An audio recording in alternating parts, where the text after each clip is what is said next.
shoulder to ground. I'm here to ease the pain and chase away the rain. Oh, darling, I've just gotta say, oh, it's so nice to be with you.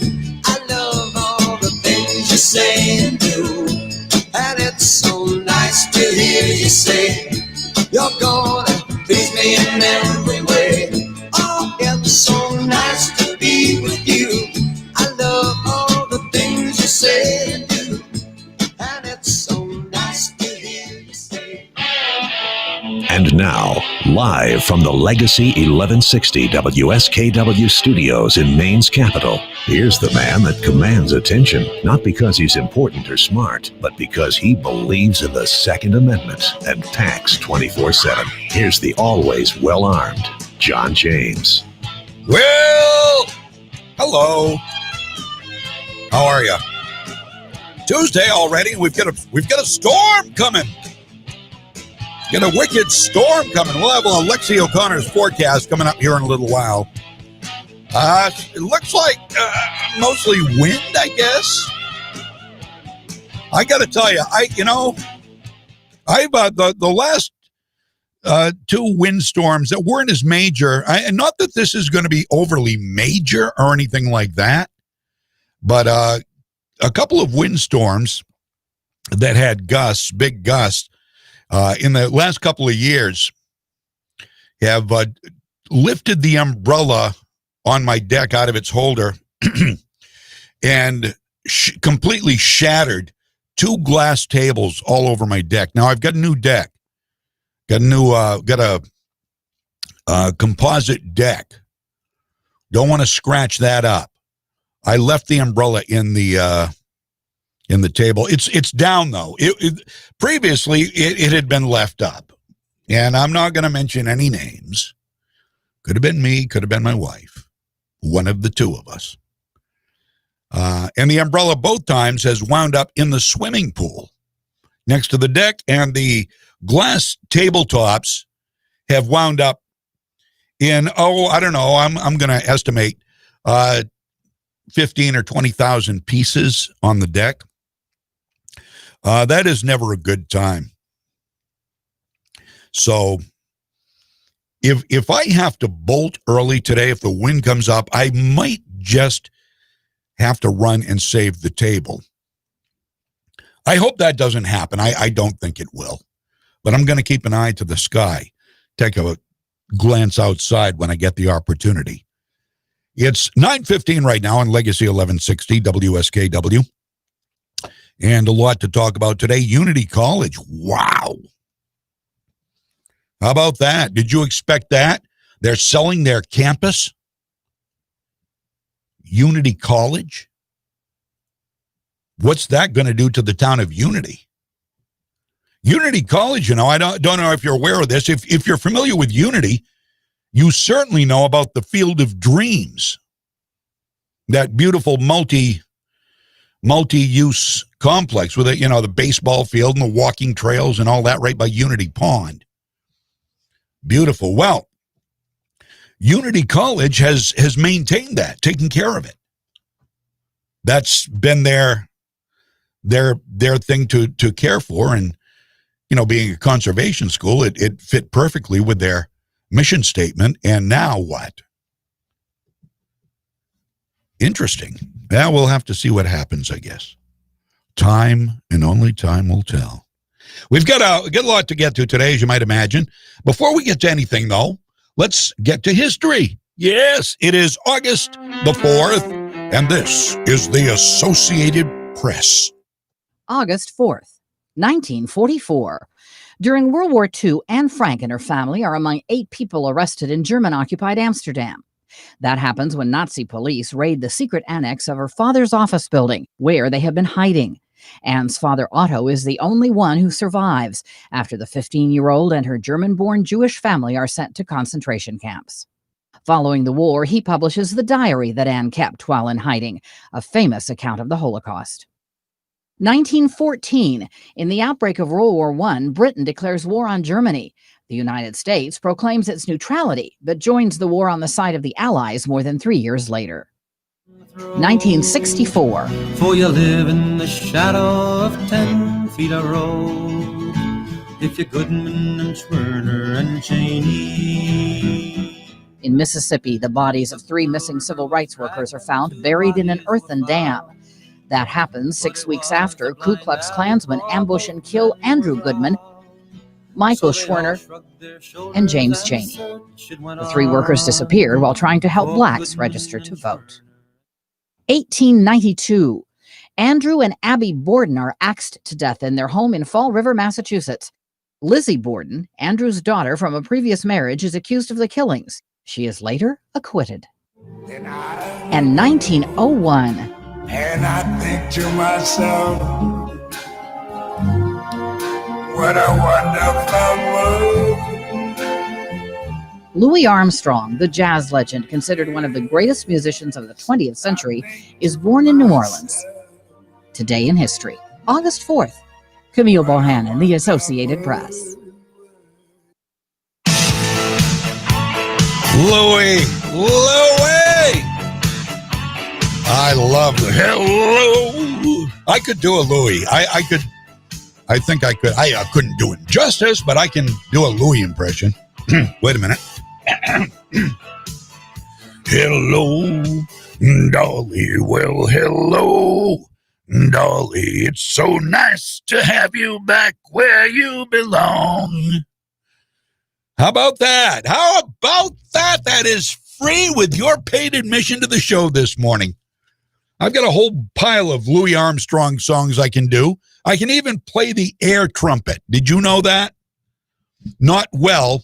I can't play it as well as Bruce Stevens, my former co-host, plays sousaphone. He plays the sousaphone, which I think is like a tuba, right? He also plays the trumpet, but he plays the sousaphone. I think that's what it is, and I think he said it's like a tuba. It's a big old horn. We'll have to have Bruce. There's been talk about getting Bruce Stevens in here occasionally on the show, and I think I'd like to do that. He does afternoons right now up at Cruisin' Country, and we had talked in the past about being on the show. He used to do a similar talk show down at WTIC in Hartford, and so we'd have fun. I love politically we're different. We are very different politically, but I'll tell you, there's not a nicer guy or better friend than Bruce Stevens is. We're a lot alike in that we're both recluses. In fact, we're so much recluses that Bruce Stevens is originally from Lincoln. Lincoln. I said, I know where, I've been to Lincoln before. He said, on purpose. So, but he grew up in Lincoln. He loves the town. He was actually looking at some property up there not too long ago, just to have a place maybe. But he's I don't know where I was going with this. He's a great guy, but we've talked about going up to Lincoln and, visiting his old home where he grew up and going down where the old mill was in Lincoln, where his dad worked, and seeing that. So we've been planning this for about 4 years now, but we just haven't gotten around to it because we're recluses. Strange. We're strange creatures. I will tell you that right now, and you probably already know that if you're a friend of mine. Anyway, it's 21 past 9 o'clock. Right now on Legacy 1160 WSKW. We are streaming on the Facebook, and we are also going to be very, very shortly here, as soon as I get this shared, we are on the Legacy website. Just go to legacy1160.com/video, or you can just go to legacy1160.com. Scroll down till you see the video link and click on it. And that'll take you right there. And I'm going to do this on the fly. I'm going to update a website here. I updated Facebook on the fly. Now I am going to update the website on the fly. So anybody who is listening currently at Legacy 1160, if you so choose, you can watch at legacy1160.com, and it'll take me just about 2 seconds. Everything is done here on the fly because, by the way, I did install Corey. I think it was Corey I was talking with yesterday. I did put new memory into this machine yesterday, and the 16 gigabyte, it had 4 gigabytes in it. For those who know computers, know that's not a lot when you're dealing with a 64-bit operating system in Windows 10. So I upgraded it from 4 gigabytes to 16 gigabytes, and it took it, and it works slicker than a smelt, as Tim Sample would say. And there you have it. Now we're on the legacy1160.com website. Live in living color. Now, the broadcast is brought to you, the video cast is brought to you by Moody's Collision Centers all throughout Maine. They are an employee-owned company. Check them out. And I don't know if you noticed yesterday, but I wore the Moody's shirt for Sean Moody. I actually did a costume change last Friday, and I put the Moody's shirt on. And I love this shirt so much. I love the color combination. So I wore it for the whole show yesterday, and it's still pristine. I haven't spilled any grease or anything on it. So Sean will be very proud of me. But I beg of you, my friend. Oh, if you have any hats, Sean, I like hats if you're listening. And also, if you have a supply of those shirts, I tend after, I don't know, give it a month or two, there are going to be some indelible marks on it from my slobbering, mostly from eating in my truck. Tina asks, what do you think of the footage that has just come out regarding George Floyd? Now, I think you were referring to the body cam footage that was just released that I just saw this morning. I didn't watch the whole thing. It's pretty long. It goes from before the arrest to after the arrest and the subsequent kneeling on George Floyd's neck there in Minneapolis. Very hard to watch. I haven't watched the whole thing. It's very hard to watch. And it's heartbreaking to hear George Floyd. And from what I hadn't noticed it. I'll be honest with you. I haven't watched much of the video other than the close-up shots of his neck getting kneeled on and him saying, I can't breathe. But from what I saw on this body cam footage, they're escorting Floyd toward, I suppose, the cruiser, and he is in handcuffs. At one point, he's sitting down, and he seems to be crying. I don't know. I guess he was high on something. I don't know, but it was heartbreaking.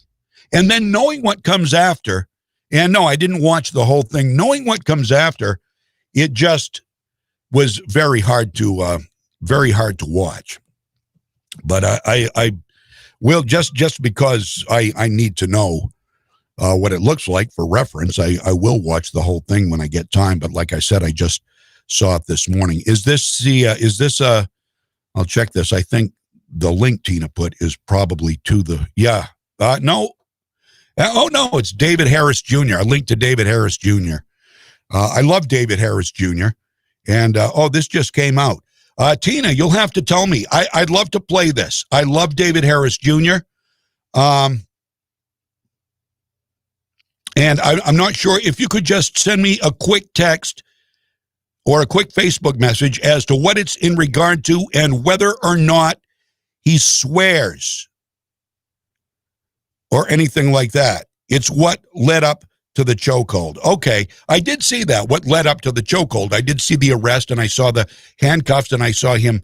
And then later in the video, he was clearly being held down. I could hear him saying, I can't breathe. CNS Computer Solutions. Thank you, Casey. He gave me advice yesterday when I was wondering whether or not that memory would go into the machine. It looked like it probably would, but machines can be finicky, and this actually worked just fine. I think Jay got it over at Best Buy or something like that. I told him we needed more memory, and he went right out. On Sunday, he went out and he bought the memory. It's 9:26 right now. We got to take a break. A lot of stuff to get to. I'll await Tina's response on that particular David Harris Jr. video because I'd love to play that. I don't have time to audition it, so if you could just give me a heads up. 9:27. We'll be back. I'm John James. WSKW AM 1160.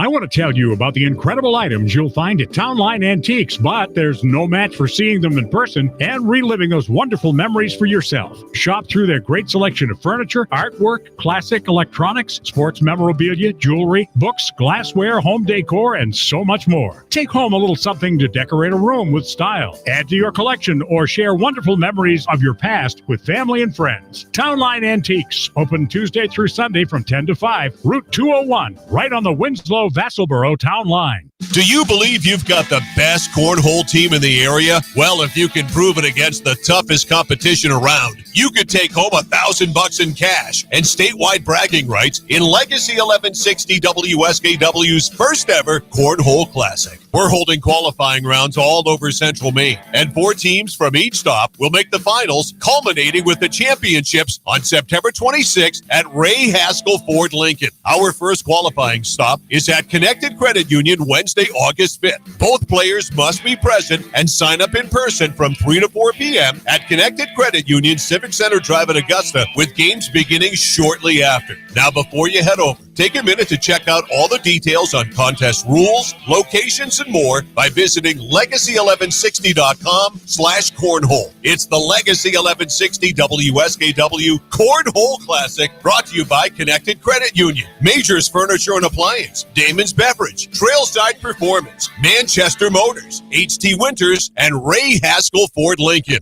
Small businesses across Maine are struggling with COVID-19. Tourism has been hit particularly hard. Here's Cindy Robbins, who has worked for 49 years in Maine tourism. I own a resort and restaurant in Poland Spring, Maine. The Maine hospitality business has been hit enormously by COVID-19. Susan Collins co-authored the Paycheck Protection Program, which allowed me to keep all my employees employed. Getting that assistance saved my business. It changed the world for us. Susan Collins actually called me. She wanted to know, would this program work? You're darn right it helped. But there's still more to do. Call Senator Collins at 207-780-3575. Urge her to support S3596, the Safeguarding Small Business Act. Provide needed small business tax relief. Keep fighting for Maine jobs. Paid for by One Nation. www.onenationamerica.org. Take it to Moody's. Take it to Moody's Collision Center. If your car is a wreck and you don't know where to go, Take it to Moody's. you want to get on with your life, get on with the show. Take it to Moody's. Good people you can trust and it won't be a fuss. Take it to Moody's Collision Centers. MOODY. Your kid was talking on the cell phone, drove right through your own home, sitting in the parking lot. Maybe you get hit a lot, driving through the green light. Suddenly your side swipe, put it in reverse, but it turned out that it was first. Take it to Moody's. Take it to Moody's Collision Centers. Welcome back. John James and your pep rally for freedom, brought to you by the Gun Shop on Cody Circle in Augusta. Always there, always ready with advice and the best firearms available. They're all good. You know, if you have deeper pockets, they have the AR-15s, the AR-10s. They have the 1911s, the Kimbers, the Rugers, the 6 Hours. And if you just want self-defense and you're on a budget, they have some oft criticized but very reliable high points. And you say what you want about high points. I have never shot a high point gun. I don't own a high point gun. They're under $200 for a 9mm, a 40 caliber. You get them for well under $200. And they're indestructible. I have seen videos of them running over a high point pistol and shooting it. Oh, it was all bent up and bruised a little bit. The barrel was straight. That's all that really matters. And the action worked just fine.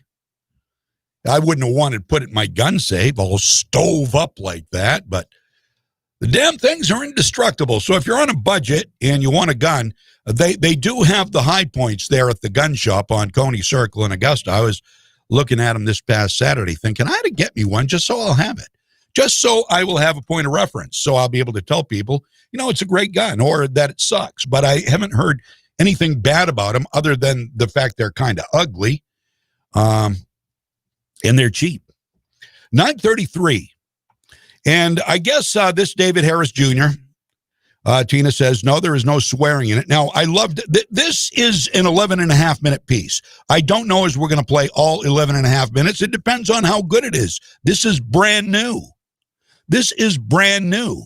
But I love the caption on this on David Harris Jr.'s page. This should break the internet. How do you feel about this? I'm furious. That's David Harris Jr., and he has been one of our stars in our Black Voices series. And I think we ought to give this a listen, at least part of it. Here's David Harris Jr. Thank you, Tina. Friends, I just watched the entire 8.5 minutes of the body cam footage of the arrest of George Floyd. And I am furious. I feel like I have been duped. I feel like I've been set up. And as an American citizen, I feel like this entire debacle, the chaos that is ensuing on our streets all over the place, is not warranted. I'm going to show you some clips of how these officers tried to get George to comply over and over and over again.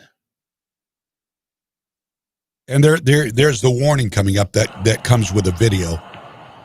And I've got no choice but to describe it to you because you can't see the video here. I see your hands. Listen to the commands. Stay in the car. Let me see your other hand. I'm sorry. Let me see your other hand. Both hands. Put your hands up right now. Let me see your other hand. Okay, he's in a car. He's in a car and getting out of the car. They're trying to get him out of the car, telling him to put his hands up so they can see him. Hands on the wheel. And there he did it. Put his hands on the wheel. In the car. Put your foot back in. Dang, man. I guess I can show this to you on Facebook. Okay, well, when I say let me see your hands, you put your hands up. You got them? Dang, man. Put your hands on top of your head. Okay, put his hands on top of his head. Hands on top of your head. And he took them off. Hands on top of your head. And he's still not complying. Step away from me, all right? Step out and face away.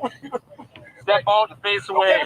Please don't shoot me. Please, man. I'm not going to shoot you. Step out and face away. I'm going to get out, man. Please don't shoot me, man. Please, and he's begging, please don't shoot me. That's my mom, man. Step out and face away. All right, so let's fast forward past this and get back to David Harris Jr. and see what he has to say about it. Under arrest, he had handcuffs on, and they were imploring him to just get in the car. Just get in the car, George. All your pleading and begging was pointless. If you would have just gotten in the car, the rest of what did happen would not have happened. And now the absolute insanity that has erupted all over our streets and our country, and this racial tension that has erupted between good American people. It would not have happened. It wouldn't have taken place if you would have just complied. If you would have just got in the car and stayed in the car. You were in the car. Why didn't you just stay in the car? Why didn't you just stay in the car? Ouchie, man. You want something right now? No, nothing. You acting erratic. Let's go. Yeah, man. Let's go. Yeah, man. Yes. Okay, he appears to be calm here. This is where I saw them. They're leading him away in handcuffs. Keep walking. And let's get back up to David Harris.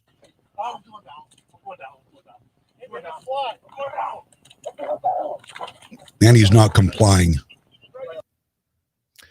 So for all of the millions of Americans out there that felt like I did, like my heart was being ripped out of my chest to see what I saw when George was murdered, I still believe that.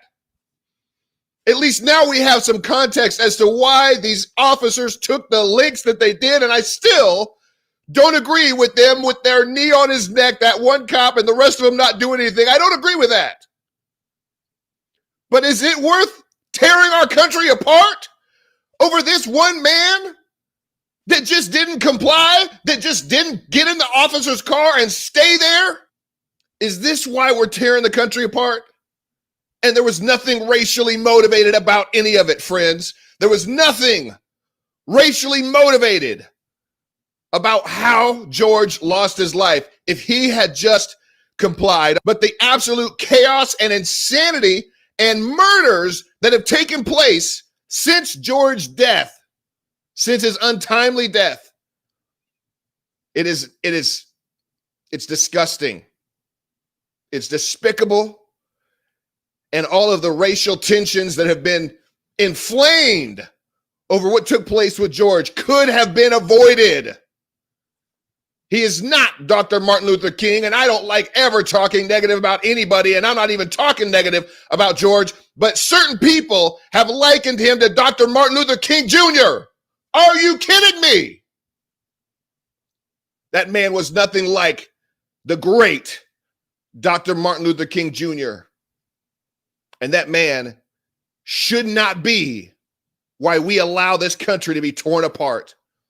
This is my opinion. I'm sharing with you how I feel. I'm disgusted and distraught that it took this long to get this body cam footage released, but I'm glad that it's finally here. David J. Harris Jr. here, friends. If you like the messages I bring, I think you'll love my book. Get it at davidharrisjr.com. It breeds unity, faith, love, and exposing the narrative of the mainstream media and Democrat politicians that just want to absolutely destroy, I believe, destroy the foundation of this country and send us into a socialistic regime where we will lose everything that we hold dear in this country. Please share this message. There you go. Shared. And I will post it. I will share it right now with you at the Legacy Facebook page, so you can watch it as well. And you will see all of the body cam footage. He does a good job at putting it in there so you can see what he's talking about. And I hope I did a fair job at describing it. But what an amazing message. And he's absolutely right. The way George Floyd died was murder. He maintains, and he's a black voice. His book is Why I Couldn't Stay Silent, by the way. And he says, he maintains there was not a racial component to it. If George Floyd had complied to repeated police orders. Same thing happened in Atlanta. A non-compliant man died. When the cops tell you to do something, you do it. I'm sorry. That doesn't make them a bad cop. I'm not saying that the guy that killed George Floyd wasn't a bad cop. He was rogue. He was bad. He was a scourge. And so were those standing around him, the other officers who were there. By their neglect to act, they are part of the problem. However, when a police officer gives you an order, you follow the order. It's clear the left, the renegade left progressives don't like cops because they don't like to be given orders. They don't like other people to be given orders. Tomorrow, they are going to talk. They are going to discuss, I think, and maybe finalize dismantling the Minneapolis Police Department.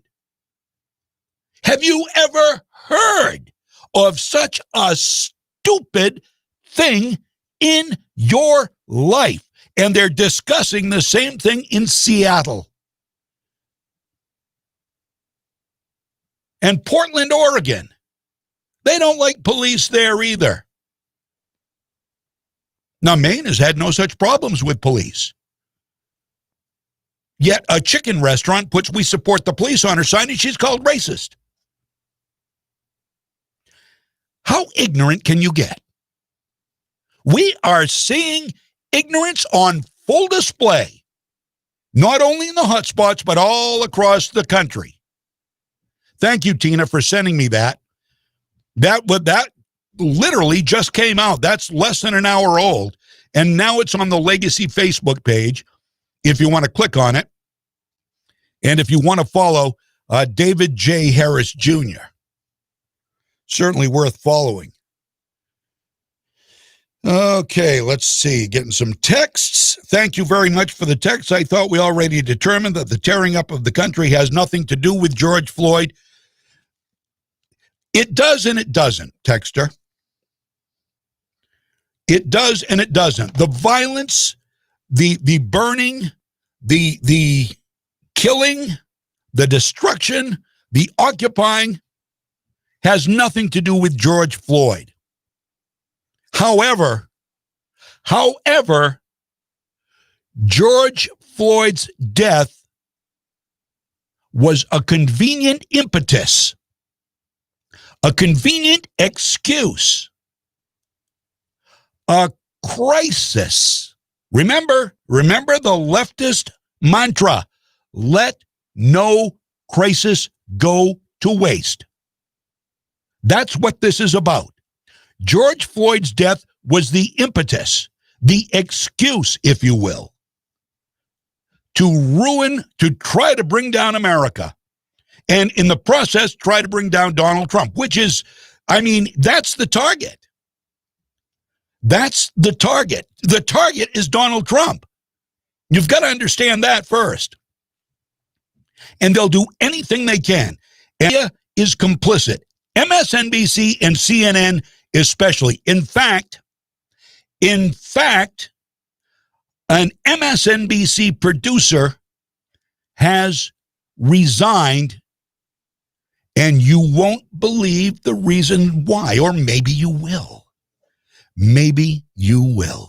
I'll have that coming up. Stick around. I'll be right back. I'm John James. Legacy 1160, WSKW. You can spread grass seed, you can water it every day, and you can cover it with hay. But if you're not addressing the real reason your lawn won't grow, all of these solutions are only temporary at best. One of the biggest mistakes people make when trying to grow their lawn is to think that the issues are only on the surface. But when you contact Central Maine Hydro Seeding to handle it, they put their years of experience and knowledge to work for you, ensuring that you have the best chance to have a healthy lawn for years. They do this by approaching the entire ecosystem. They start by adding nutrients and amendments that healthy lawns require, regenerating the soil before their seed mix is even applied. And they end the process by leaving you with lots of great information on how to keep your lawn thriving, especially in that first risky winter season. Don't wait to get started. Contact them to get a free estimate today at centralmainehydroseeding.com. Again, that's centralmainehydroseeding.com, or call them at 465-2250. That's 465-2250. Central Maine Hydro Seeding, helping people grow a beautiful lawn.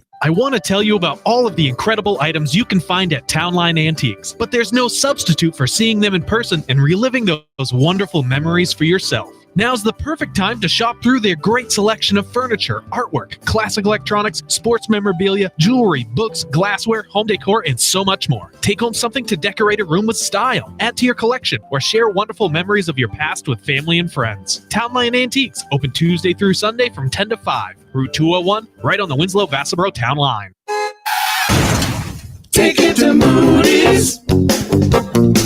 Take it to Moody's Collision Center. If your car is a wreck and you don't know where to go. Hi there. We're back. Whoops, hold on. There we go. Facebookers. Hi. We're back in just less than a minute here. Get a great text from somebody. Mikkel, hey Mikkel, if you're watching on Facebook, I don't know that you are, or if you're on the Stream on Legacy. You can also hear me there on the legacy1160.com. Has listed the things that the progressive left has vowed to do, and they are doing. Or, this all goes back to Saul Alinsky's Rules for Radicals. Not a big book, but one I encourage you to read. Know Your Enemies. We're back. Hold on. Collision Centers. All right, welcome back. Pep Rally for Freedom. I'm John James, and we've got just about 12 before 10 o'clock. This Friday on Conserving the Maine Outdoors, we have an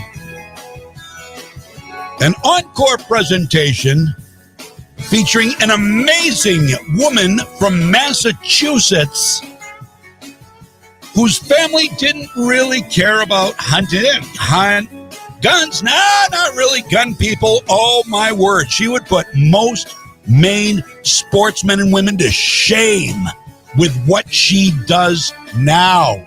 You'll get more information. We'll tell you more about her as the week goes on here, but you want to listen to the show.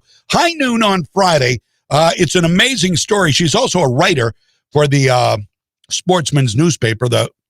I don't want to, there are several sporting journals out, and I get the one, is it the Sportsman? It's not the Maine Sportsman. That's another one, I think, but it's the one I get from Sam.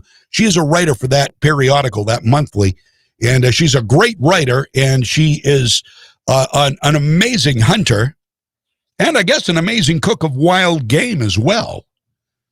And the show's going to be awesome. This Friday at high noon, it is Conserving the Maine Outdoors. Okay, let's get to, I've got a couple of texts here. I want to, Ken, thank you, Ken, for the text. Mikkel writes, by the way, what did Mikkel say? That I was, maybe most American citizens don't realize Floyd event was just the catalyst for advancing the communist agenda. Absolutely it is. Every crisis that can be used again, it's in, and I was telling our viewers on Facebook and YouTube, I was telling them that this all is covered. It's the playbook, Saul Alinsky's Rules for Radicals. It's all in there. One of these days, I'll go down through all the rules again, and you can see how the left is using them. They are using these rules that communist Saul Alinsky wrote back, late 60s, early 70s. He's long gone now.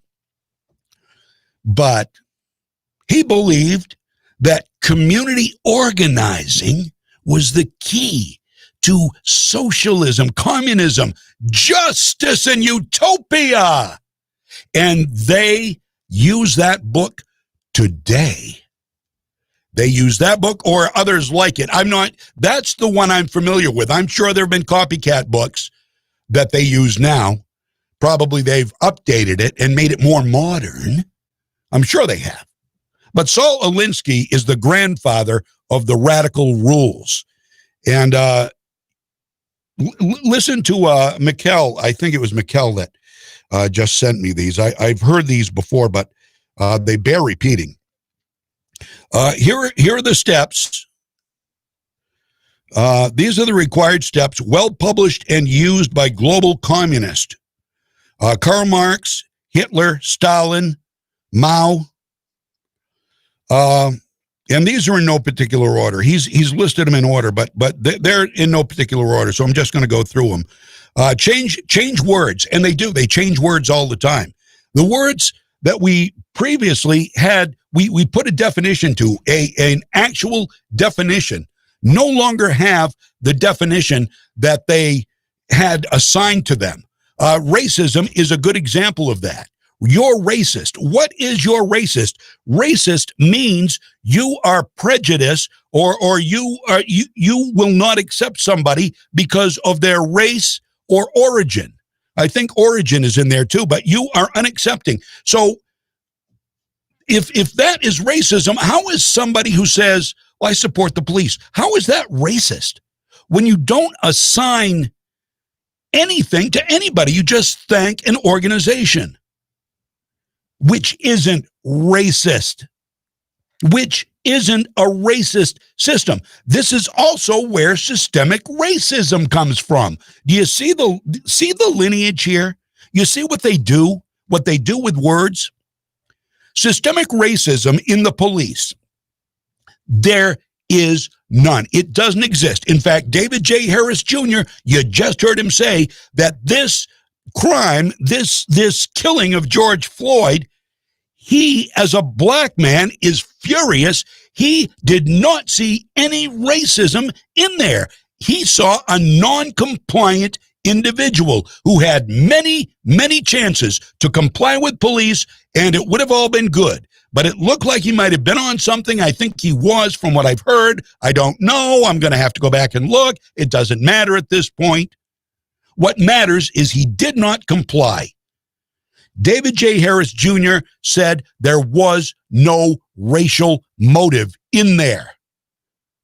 The killing of him, wrong. Wrong. Bad cop, no doubt. But to consider all police as racist and try to demonize the police, try to defund the police, try to take away the police because of something that doesn't exist is purely tyrannical. It's purely dictatorial. It's purely mindless. There is no thought there. None. There is no sensible, nothing there. There's not even a modicum of intelligence in doing that. Yet all the Hollywood elites, all of the news organizations, many in Congress are pushing for it, including Joe Biden himself, although he backtracks now because it's not good for the election. So here they are in no particular order. The required steps, well published and used by global communists, from my buddy Mikkel in Moscow. Change words. That was one. That's what I started with, and I went off on a little rant there. Communism. It is communism. It is communism. The leftist progressives are too filled with the Kool-Aid to admit that or realize. Maybe they don't. Maybe they are really that indoctrinated.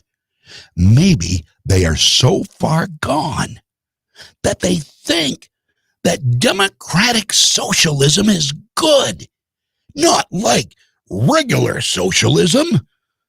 No, this is unleaded socialism. This is unleaded. This is good. Pay for healthcare, pay for education, pay for the internet, pay for housing. Everybody's going to be so happy. What they don't realize is the words have changed. Democratic socialism is regular socialism. It is communism. It is telling you how to live. Owning the entire industrial complex of the United States. We will be their servants. We will no longer have the ability to become exceptional. They're taking away our tools. They're taking away our money. They will have to pay for all the stuff they're promising. And then they're going to allow anybody who wants to come to our country unchecked in, and we're going to pay for them too. Well, duh. How does that work? That is communism, my friend. This is what they want. They want true totalitarian power. Don't be fooled. If you are, then please, I beg of you, don't vote. Don't vote. We don't need stupid voters out there drinking the Kool-Aid. Let's see. Take over education. Okay, that started quite a while ago. Get rid of God and religion of all types. Well, the Jews and the Christians, they don't seem to like. They seem to like Islam. Okay, and I'm not calling out Islam here. I'm just stating a fact. They're okay with Islam, but if you want to be anti-Semitic, you want to be anti-Christian, go for it. If you say something against Muslims, then you're charged with a hate crime. Labor unions, take over labor unions. Infiltrate politics locally. We're seeing that. Look at the socialist in the Seattle City Council calling for all of this progressivism, all of this takeover of the government. She is in the same league with AOC, Ilhan Omar, Rashida Tlaib, Ayanna Pressley, Pramila Jayapal. Control the news media. Don't need to explain that, do I? And there's more. This has been going on. This is Mikkel. This has been going on since 1965. Vietnam protests, sexual revolution. Just now they are tired of wait. Yes, exactly. Exactly, sir. They are tired of waiting. They have grown impatient. Trump has raised their ire. He has raised the level of hate of all things American. He alone has done that for no good reason. You're right on, sir. Right on. And there's more to come. I didn't plan on any of this the first hour. We do have a guest coming in a little later on this morning to talk about something going on locally. But we've got a lot more to get to on the political scene here, too. Stick around. That David J. Harris video, which contains the video of the body cam footage from the Minneapolis police, the George Floyd arrest and subsequent killing. That is there on the Facebook page if you want to go check that out now. 10 o'clock, back after the news. Good morning, I'm John James.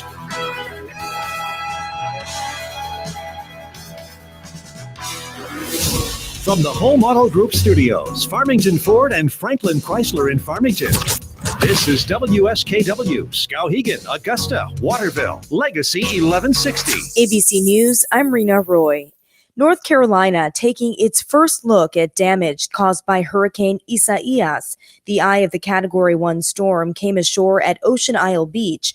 Governor Roy Cooper telling ABC that the pandemic added another layer to complications. We know that. All right, I don't mean to be shallow here, but what the hell kind of a name is Isaiah? Why do you want to do that to people? Isaiah? Is that a name? Is that maybe that's a name of some, I don't know. I don't want to call him an illegal immigrant. I have no idea. I don't know. Isaiah. What's wrong with Floyd or George or Clyde or Sarah or Brittany or something like that? Isaiah. It could be Ebony. It could be Eric. I don't know. Isaiah, please. I'm sorry. That was just a rant. I'm leaving now. I'll see you in a few minutes. Landings near each other in western Wyoming.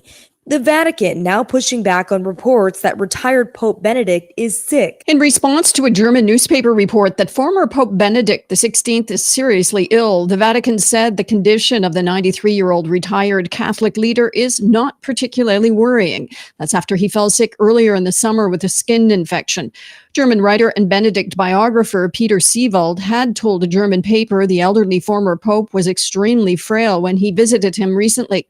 Benedict shocked the world in 2013 when he announced he was retiring, the first pope to do so in more than 6 centuries. Megan Williams, ABC News, Rome. Twitter now says it is facing a potential fine of about $250 million over allegations it used the phone numbers and emails of users to target ads. Rena Roy, ABC News. O'Reilly. Superstart batteries exclusively at O'Reilly Auto Parts are designed to meet the electrical demands of today's vehicles. Get dependable power and performance from a Superstart battery for your car, truck, motorcycle, lawnmower, boat, and more. Our professional parts people can help you find just what you need. Stop by O'Reilly Auto Parts today. O'Reilly Auto Parts. Third floor study hall. First floor homeroom. My dining room table. Wherever school happens for you this year, Staples has everything from notebooks to sanitizer, laptops to face masks. Now at Staples, one subject notebooks are 25 cents each. Plus, marbleized composition books and 24-pack Crayola crayons are only 50 cents each. In front of the TV. No chance, kiddo. Shop in store, pick up curbside, or order online. School on, save on. Staples. Ends 8/31 while supplies last. Limit 30 in store. Limits vary online. Curbside available in most stores. It's time for the truth, and you found the home of it right here. He wants the white suburbs to be terrified of Black Lives Matter and to think that it's some sort of revolution against the police, etc. It's time to giddy up. Let's do this, Chicago. Let's make the Census Cowboy proud. But we need to completely dismantle the Minneapolis Police Department. The Minneapolis Police Department is rotten. So when we dismantle it, we get rid of that cancer. Here's your truth-telling, freedom-loving, flag-waving host, John James. What a perfect idiot she is. What a perfect idiot Ilhan Omar is. She's a moron. She's done nothing for her community. Now she wants to take away the police. We'd be better off if she went back to Somalia. I swear to God we would. She comes to America because it's the land of hope and dreams, and now she wants to change it to a country more like where she came from. Get the hell out of here, Ilhan. You might not even be here legally.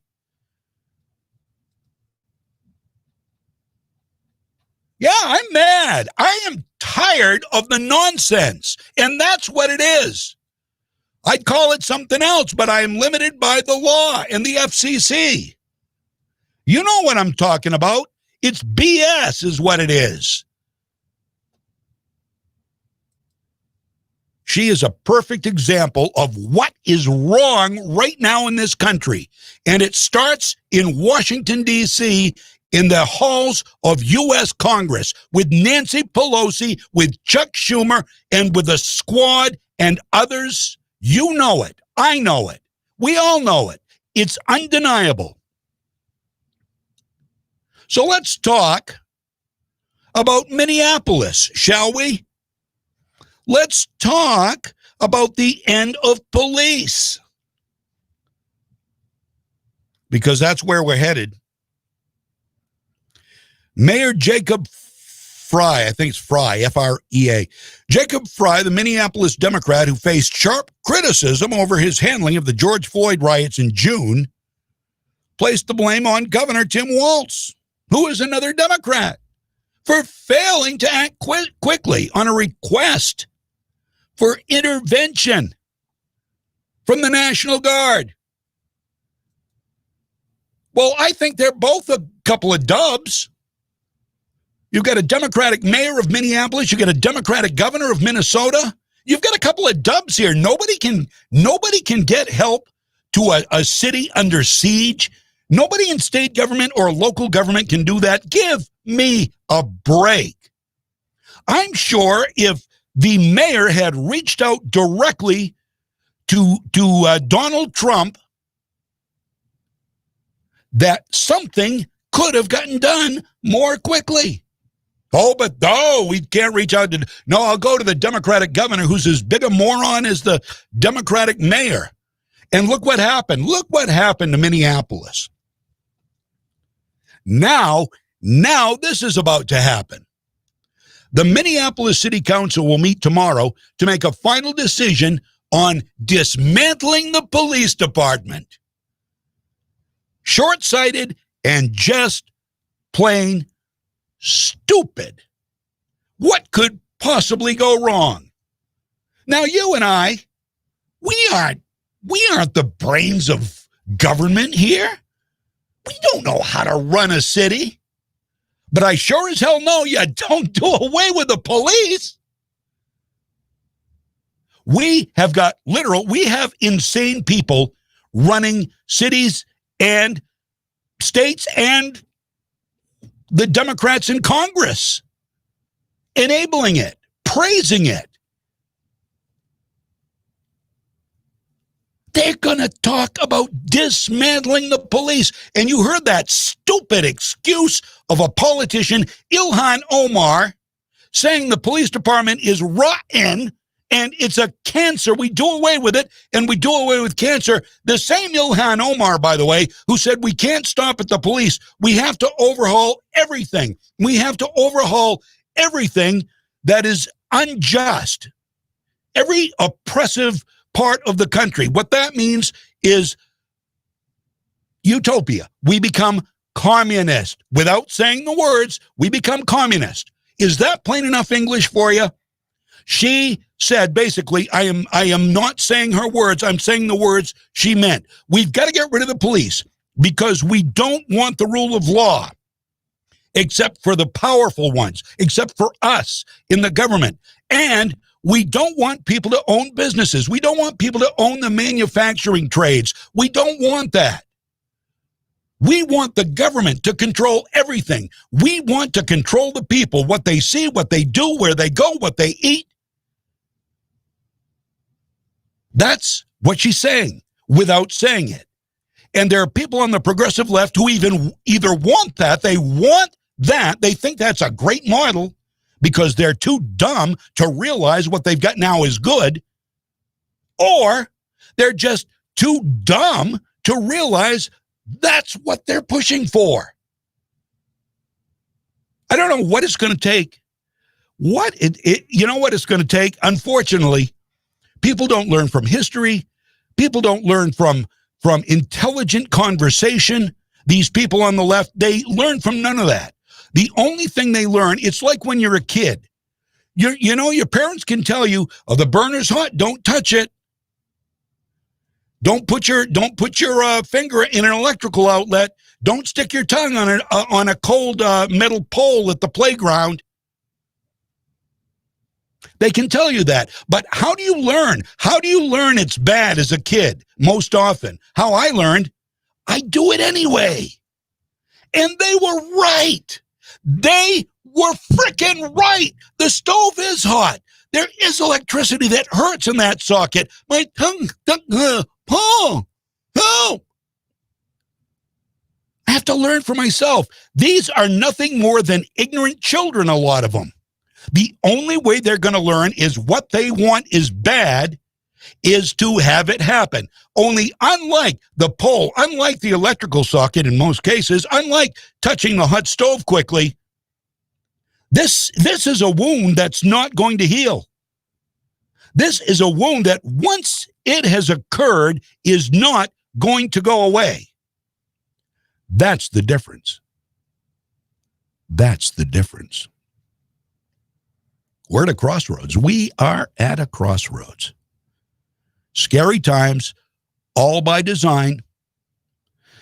Remember from Saul Alinsky, you remember while you see these riots go on, which started because of George Floyd, and they aren't because of George Floyd. The actual riots, the actual criminal activity, none of that is because of George Floyd. But George Floyd was the convenient excuse. It was the crisis former Chicago mayor, former Obama official Rahm Emanuel spoke of. The crisis that you don't want to let go to waste. You milk it for all it's worth.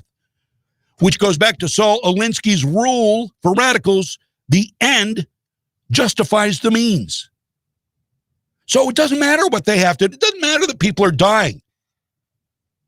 It doesn't matter that people are dying because the end is control. This is just collateral damage to those morons. Do you see that? Please see that. Please understand that. They don't care what the means are. They don't care who has to die. They don't care who they leave in their wake as long as they reach their ultimate goal. We see this happening now with the riots and the continued sieges on American cities that the mainstream media will not cover on a regular basis. They give it seconds, just to say they talked about it. We see this with social media shutting down anybody who dares to tout a doctor who speaks positively of hydroxychloroquine. I mean, these aren't morons. These are not your idiots, your typical politicians. This isn't even Donald Trump. It's all about Donald Trump. Don't get me wrong. It's all about Donald Trump. It's all about hurting Donald Trump because Donald Trump touted hydroxychloroquine, but not before doctors did, and doctors still are. Doctors all over the place. Again, these are not idiots. These are not construction workers. These are not secretaries. These are not nurses. These are, and I'm not knocking any of those professions. These are medical doctors. In many cases, epidemiologists. And they are being silenced. Silenced. Look at what happened to America's frontline doctors. Silenced. Our show was, I don't think they took down yesterday's video. I don't know why. YouTube didn't either. I don't know what happened to YouTube. YouTube stopped at the end of the show. I didn't stop it, which means the feed on our website stopped at the end of the show. But silenced. They're being silenced. And all of these doctors, what do all of these doctors touting hydroxychloroquine have in common? What do they all have in common? It could save many thousands of lives. They state it as fact. Not just one, not just two, not just three. Hundreds of doctors who are on the front lines who have used it in concert with other medicine, zinc and Zithromax. I don't know how they use it, how they put them together, but they use these things together. They're either a preventative or they cure, and we have heard from them that it works, and they are shut down. Because America is quickly, thanks to social media and our mainstream media, America is not looking much like America anymore, is it, these days? Another reason why Donald Trump needs to be reelected. If there was another Republican choice, would I vote for somebody else? I don't know, maybe, depending on who it was. If there was another conservative. But seriously, in absence of anybody besides Donald Trump, I happen to think Donald Trump's doing a great job because he's shaking things up. He's scared the crap out of them in Washington. That's why they're on the fast track to get socialism, because they know the only thing that stands between their utopia and freedom is Donald Trump. And that's why they are so anxious, so in a hurry now. They aren't even paying attention to how transparent they are. Scary times. So, Lieutenant Randy Sutton is a 33-year police veteran, founder of the Wounded Blue, was on Fox News yesterday. And he was asked, why can't politicians like those in Minneapolis looking to do away with the police department, why can't they see that this is a bad idea? And here's what Lieutenant Randy Sutton had to say yesterday on Fox News. Listen. Oh, well, they're deluding themselves on purpose. I mean, this is not rocket science. We've seen that since the George Floyd incident took place, we've seen a doubling of the number of homicides in Minneapolis. We've seen violent crime rise to rates that have never been seen before. You have $500 million in damages that were done since the riots began. You have 1,500 businesses that are gone, and yet you have a police chief and a city council that, instead of combating the crime, decide to tell the people to acquiesce and become willing victims. I've never seen anything so mad in my life. And yet you have a city council person who claims to support Antifa as one of the decision makers in this process. It's insanity. It is insanity. Yeah. What Mikkel pointed out is right. The communists are infiltrating local government because of the stupid electorate, the dumb electorate out there. And their hope is that once we get more and more illegals in here and give them the right to vote, oh, we don't need voter ID. Oh, damn, stupid voter ID. It's unconstitutional.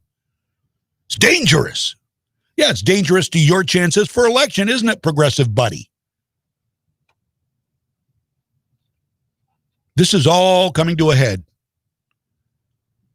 This is all coming to a cataclysmic showdown, I'm afraid. I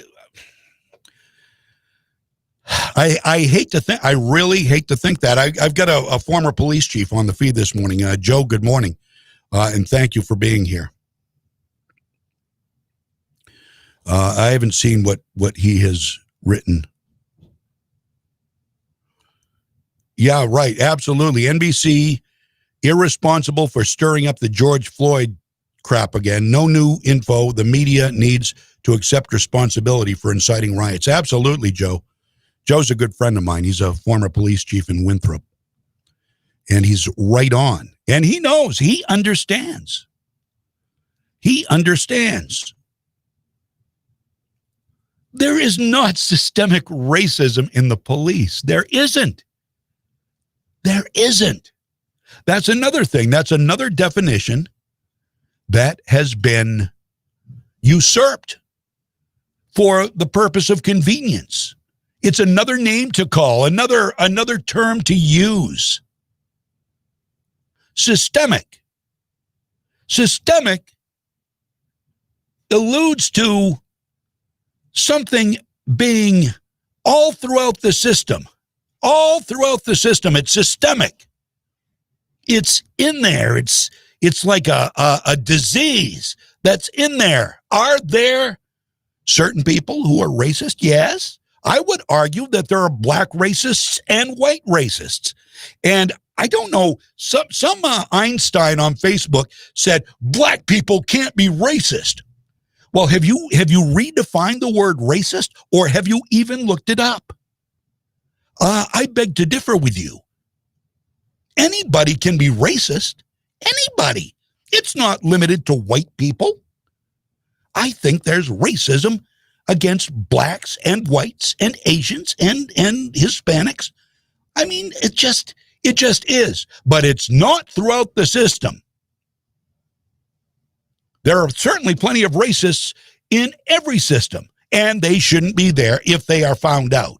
Racists are dangerous, especially, I will agree that a racist, whether they're a black racist or a white racist or an Asian racist, what have you, racists in an organization like a police department, racists are, in fact, dangerous. However, David J. Harris Jr., a Black Voice, part of our Black Voices series, said that he saw the body cam footage and he responded to it this morning. He was wound up. He responded to it this morning. He said he saw no sign that any racism was part of that arrest and the subsequent showdown. Was it a part of the reason why George Floyd was killed by the white officer? Well, I don't know. Perhaps. And if so, deplorable. Whether it was or not, deplorable. A man was killed unnecessarily. He wasn't complying with what the officer said. That was brutality beyond belief or anything acceptable. I think my friend Joe will agree with that. However, that said, that doesn't mean that all police everywhere are racist, as Ilhan Omar seems to suggest. You just have to shake your head at these weenies. We'll be right back. Got a guest coming up, too. I'm John James. Stick around. AM 1160, WSKW. I'm a hiker, and I am Sam. The Sportsman's Alliance of Maine is a champion of our rights to fully enjoy Maine as we like. Support the preservation of our proud outdoor heritage by becoming a member at sportsmansallianceofmaine.org today. You can spread grass seed, you can water it every day, and you can cover it with hay. But if you're not addressing the real reason your lawn won't grow, all of these solutions are only temporary at best. One of the biggest mistakes people make when trying to grow their lawn is to think that the issues are only on the surface. But when you contact Central Maine Hydro Seeding to handle it, they put their years of experience and knowledge to work for you, ensuring that you have the best chance to have a healthy lawn for years. They do this by approaching the entire ecosystem. They start by adding nutrients and amendments that healthy lawns require, regenerating the soil before their seed mix is even applied. And they end the process by leaving you with lots of great information on how to keep your lawn thriving, especially in that first risky winter season. Don't wait to get started. Contact them to get a free estimate today at centralmainehydroseeding.com. Again, that's centralmainehydroseeding.com, or call them at 465-2250. That's 465-2250. Central Maine Hydro Seeding, helping people grow a beautiful lawn. Take it to Moody's. Take it to Moody's Collision Center. If your car is a wreck and you don't know where to go, take it to Moody's. You want to get on with your life, get on with the show, take it to Moody's. Good people you can trust and it won't be a fuss. Take it to Moody's Collision Centers. M-O-O-D-Y.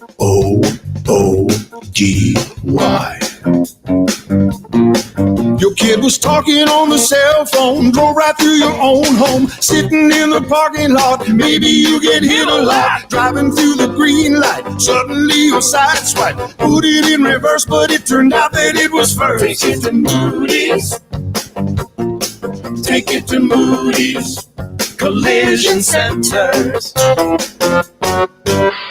Here's John James on Legacy 1160 WSKW. All right, we got some noise here coming from somewhere on the computer. Hold on, let me find it. I have no idea where that's coming from. Sounds like a song to me. Okay, I'm not even.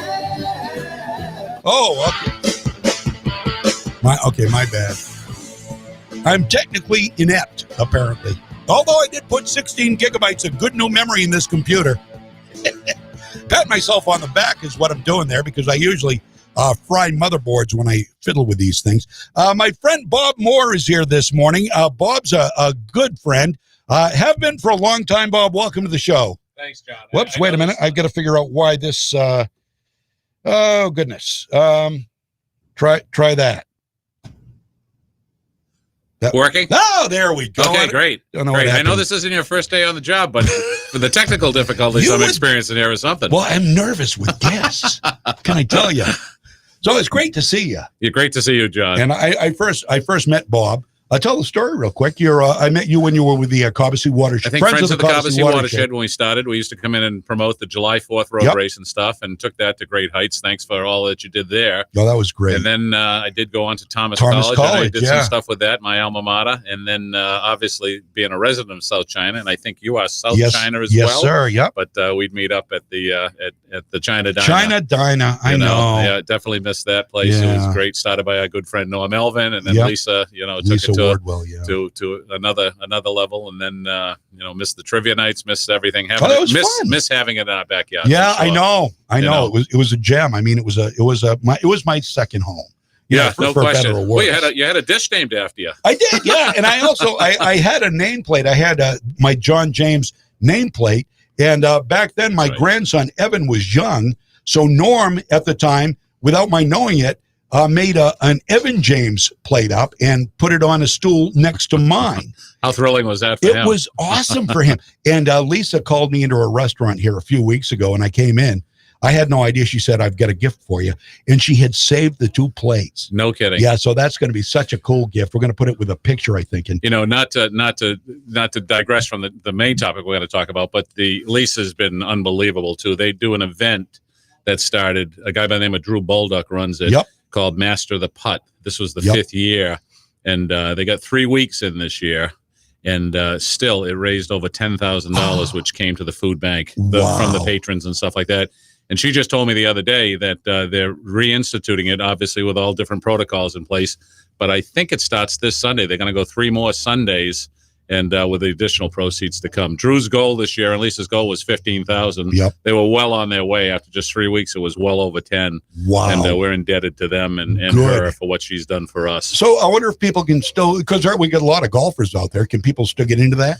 Yeah, absolutely. There's no limits. You go. It's $5 for, I think there's 8 putts or something, and then there's all types of prizes involved, and there's big prizes at the end in terms.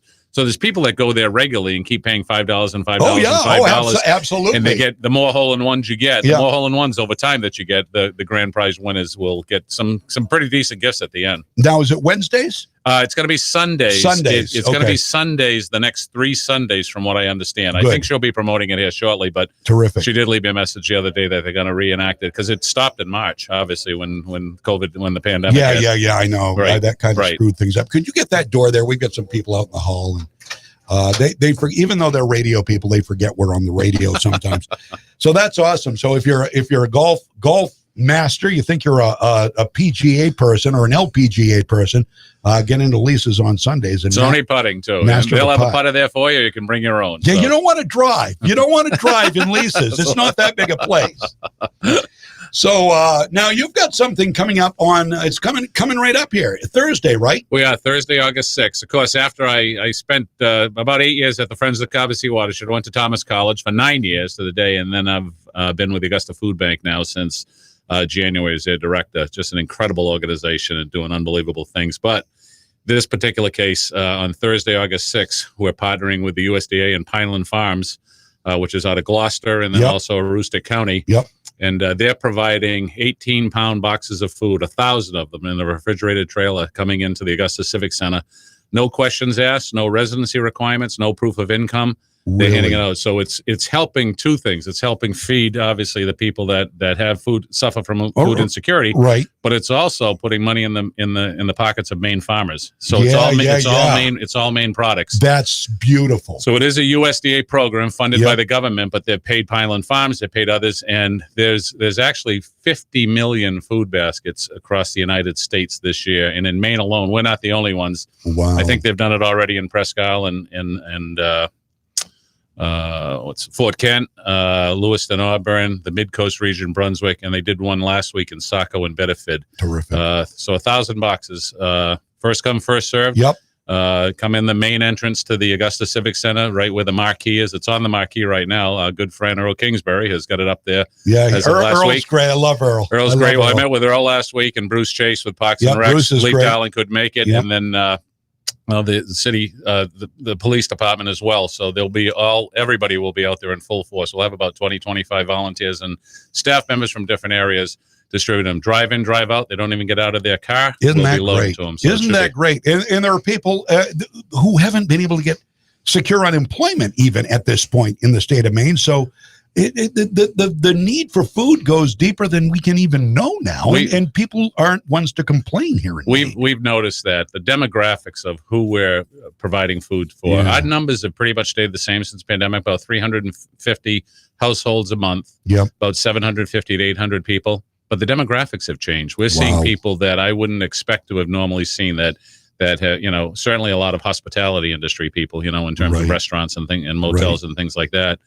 throughout Maine. But so they're coming and, for somebody to take that step and to come into a food bank. Right. And this will be again, no questions asked, no proof of anything, no proof of residency. If they come from Portland, if they come from Fort Kent, it doesn't matter. They probably can't get across the Canadian border with what's going on. That's true. Yeah. But anyway, we're come one, come all. We're really looking forward to a big day on Thursday, 10 to 1.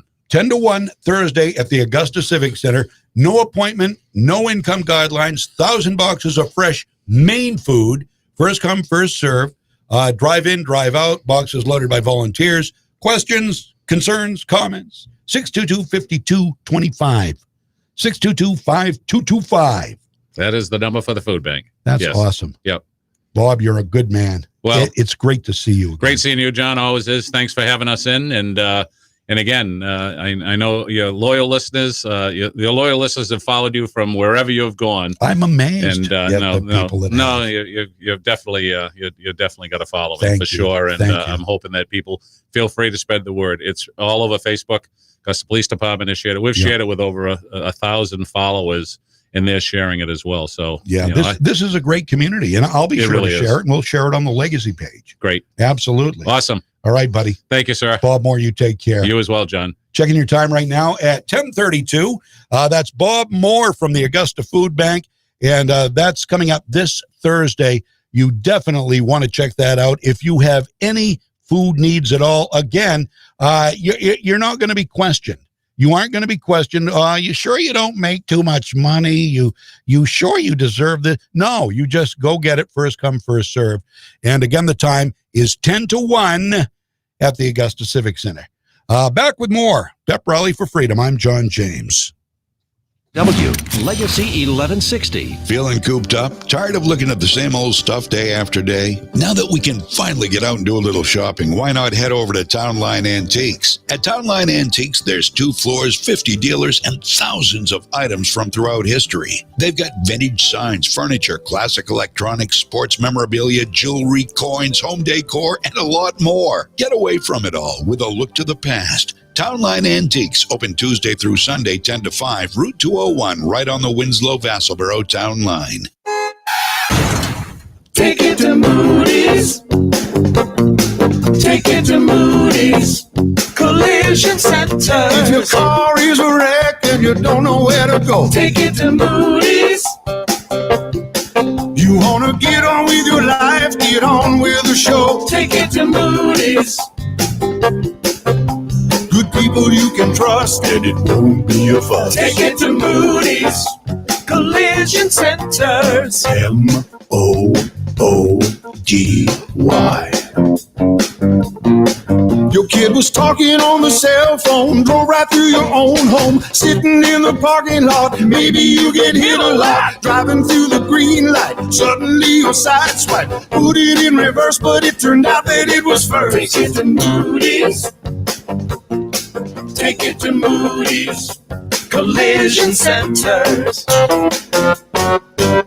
With so much uncertainty in the world right now, wouldn't it be nice to know there's one thing you can count on? Hi, this is Teresa Smith, Director of Advising at Kennebec Valley Community College. While no one can guarantee the future, thinking about where we want to be and then taking a single step in that direction is a great way to begin. Whether you've just started to consider a new career or due to the COVID-19 crisis, your college plans have changed for the fall, KVCC can help you start or continue your education. With more than 30 majors, our fall semester offers a wide selection of live, online, and hybrid courses. We even have plans in place for a smooth transition to all online learning should it become necessary to ensure your safety. Fall classes begin on August 31st. To learn more, visit us online at kvcc.me.edu or call the enrollment team at 453-KVCC. That's 453-5822. Now is a great time for KVCC. We're local, we're prepared, and we're here for you.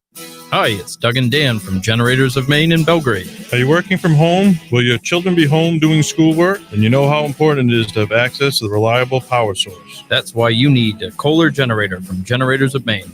Kohler generators deliver reliable power whenever yours goes out. And we're always happy to offer delivery and installation. Get prepared today for those upcoming power outages with a Kohler generator from Generators of Maine. Stop by our location in Belgrade, visit online at generatorsofmaine.com, and like us on Facebook.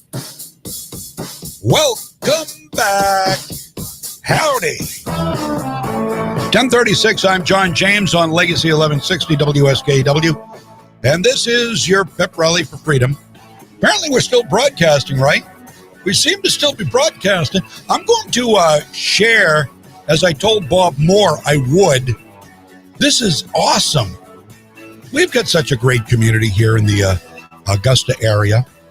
And by the way, anytime you want to get the word out, if you want to get on the radio and talk about something, whether it's Augusta, Waterville, Skowhegan, our home base, I mean, reach out to us. We are here to help. We are here as your public servants. And that's one of the things I take so much pride in. that we can actually do things like this to help the community. Now, I'm going to go right ahead now, and I'm going to share this on, I wanted to walk Bob out and take him down to another studio.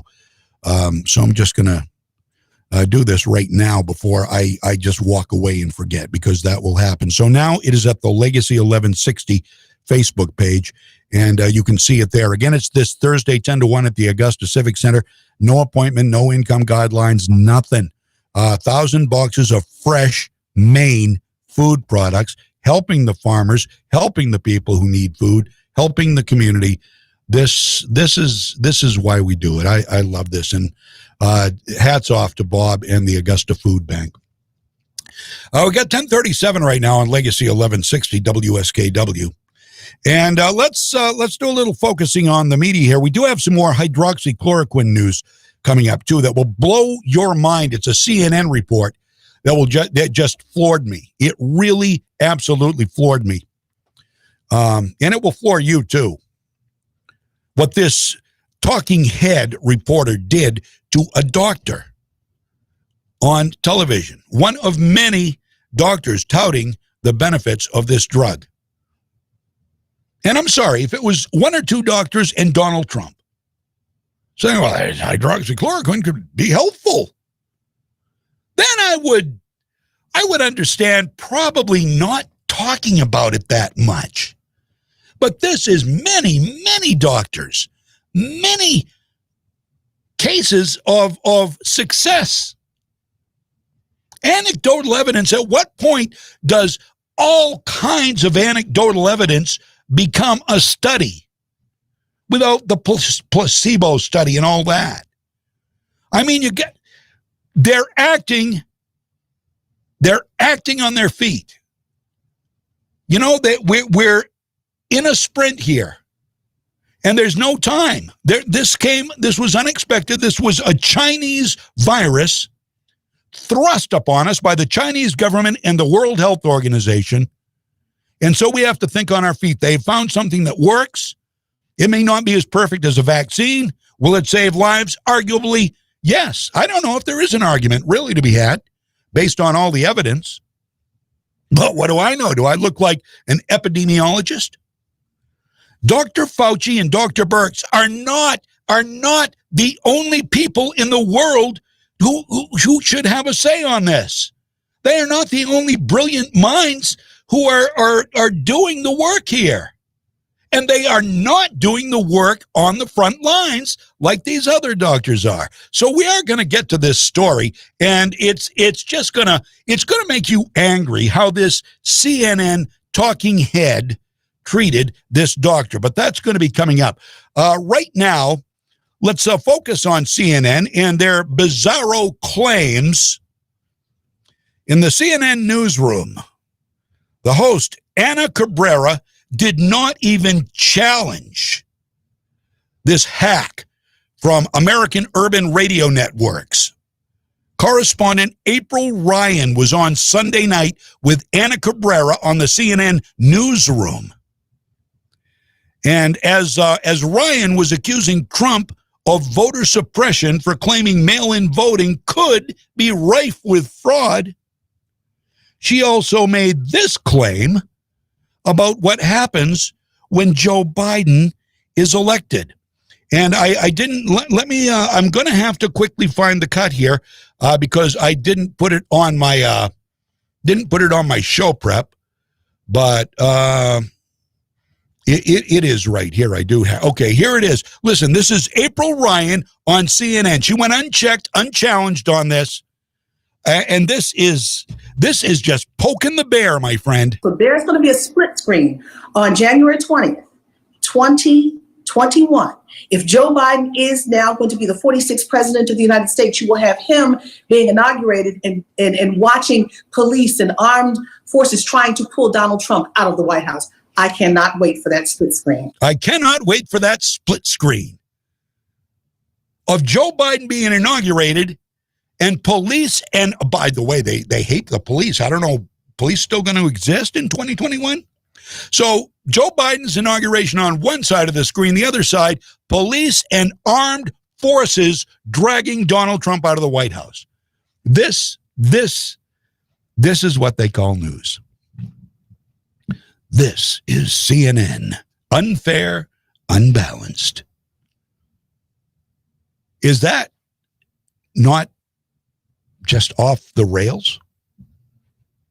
Or is it just me? Is that what everybody's thinking? Everybody's thinking, well, it's going to take the armed forces to get Donald Trump out of the White House. Or is that just sensationalism? Is that just radicalism? I think that's what it is. I do. And then there's this piece. You are about to hear probably some of the scariest words you can imagine coming from the news. And you were going to hear Joy Reid, formerly of AM Joy, now of The Readout, Chris Matthews' old TV slot. Joy Reid, you know her. She just gets giddy. She gets giddy at the thought of it. Okay, listen to this. You're not going to believe these words. You're not going to be able to unhear these words when you hear them. Now, over the past several weeks, Donald Trump has expressed his deep opposition toward mail-in voting. Following his explosive tweet that did just what he wanted it to, it made their heads explode on cable news. They came unglued. It was hilarious. Just as he planned, I'm sure. When he suggested delaying the November election, of course he can't do that. He warned that allowing mail-in voting could prevent the determination of a decisive winner for days, weeks, or even months. Which is true. If it's going to be fair, because CBS did an experiment recently, and they found that, ballots, they set up a fake election, a mail-in election, and they had ballots getting lost in the mail, not getting delivered. It was an abortion. Excuse the phraseology. It was a debacle. Joy Reid appeared giddy over the idea that if it was delayed, if the results were delayed for days, weeks, or even months, it was suggested in a hypothetical debacle that we could be looking at. You may want to cover your ears for this.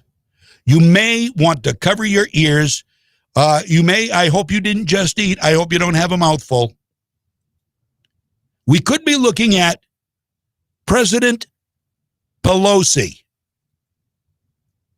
Yes, you heard right.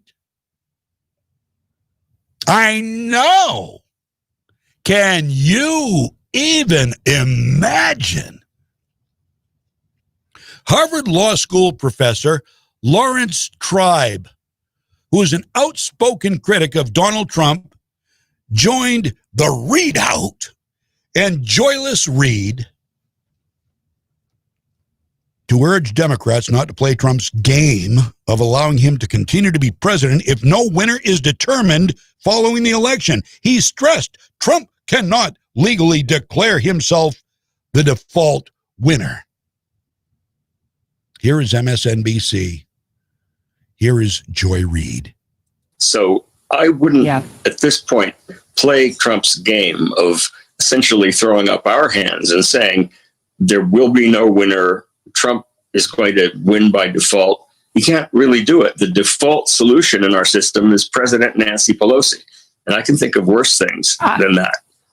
I can't. You have made, I think, a lot of people's night. Lawrence Tribe, President Pelosi. Well, she'd have a fabulous mask on with every outfit. Not bad at all. Lawrence Tribe, Professor Lawrence Tribe, thank you so much. Oh, I can't think of anything. You made people's nights have a different mask with every outfit. Oh! Joy Reid.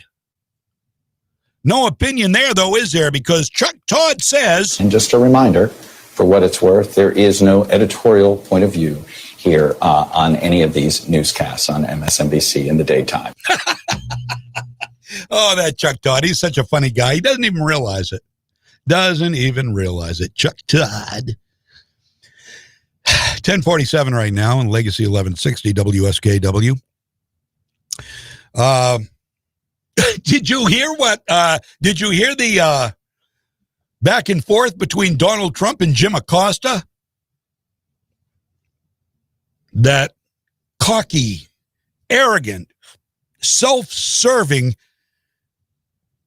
reporter, part of the White House press corps, Jim Acosta, he can't help himself. He wants to make headlines, and he does. He's doing all right. Everybody knows who Jim Acosta is.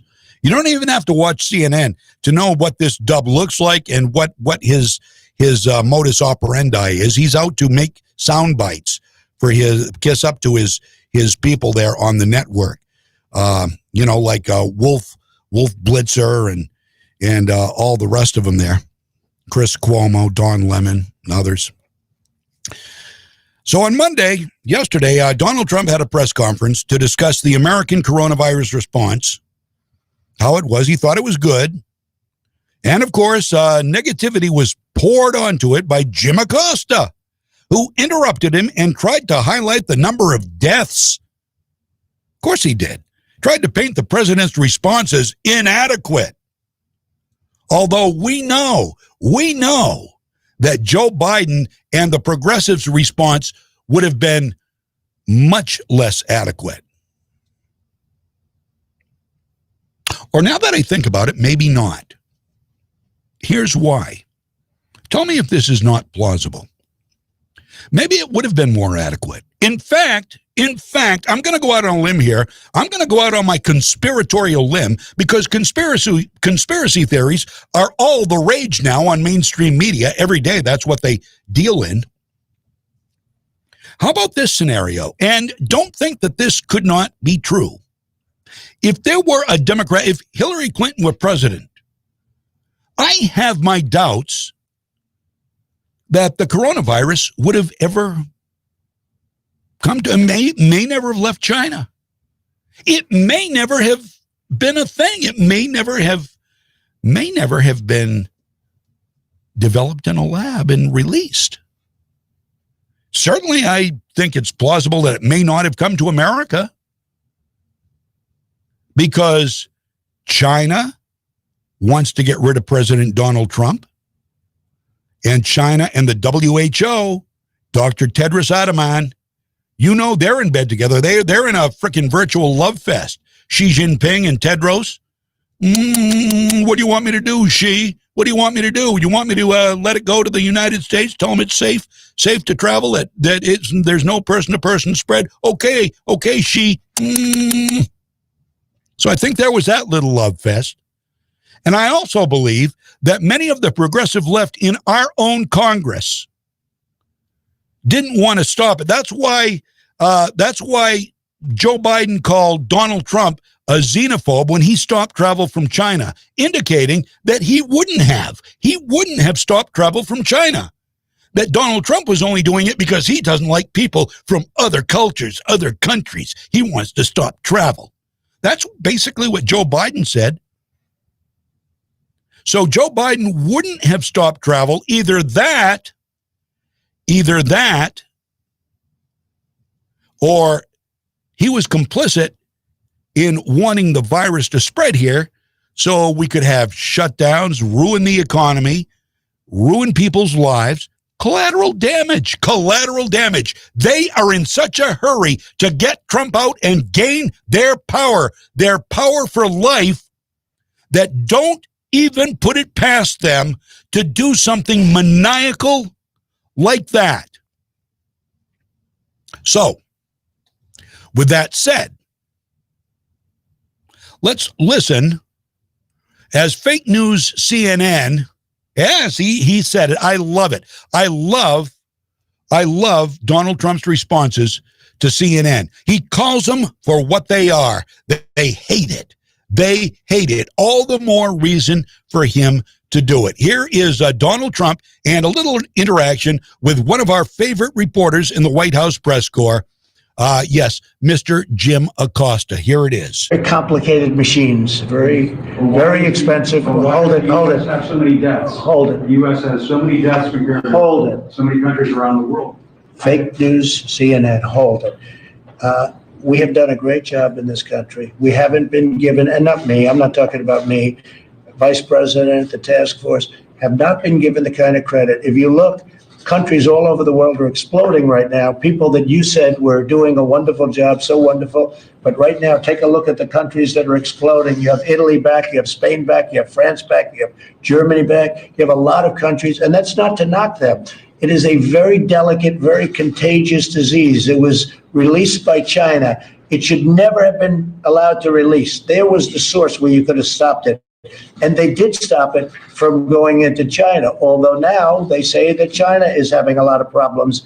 Moscow in Russia is having... All right, so there's that. Did you hear the verbiage? Released by China. I don't think that was by accident. Released by China, perhaps with or without progressive Congress knowledge. There's a conspiracy theory. Go ahead and spread it. Go ahead and spread it. Get the word out. Maybe an investigation will begin. That's what we need, right? We need another investigation. How many investigations are going on right now? They want to investigate Trump some more. They want to impeach him again. Now we've got the IG's report that is going to put some of the former Obama team under a spotlight. This is just nonstop. It's nonstop. It's all for the greater good. Yeah, sure it is. 10:53 here on Legacy 1160 WSKW. Thank you to the listener who sent me the new Donald Trump ad. I love this. I think it's new. I've got the audio. It's a couple of minutes long now. I don't remember hearing this ad. It's very good. And the graphics that go along with it are a great compliment to what the president is saying, although you don't need the graphics to get the message. This is the president's, I guess, one of his latest ads. Listen. We, the citizens of America, are now joined in a great national effort to rebuild our country and restore its promise for all of our people. Together, we will determine the course of America and the world for many, many years to come. We will face challenges. We will confront hardships, but we will get the job done.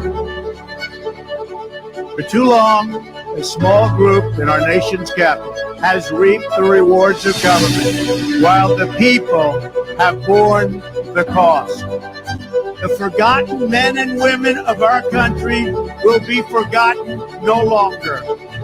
What truly matters is not which party controls our government, but whether our government is controlled by the people.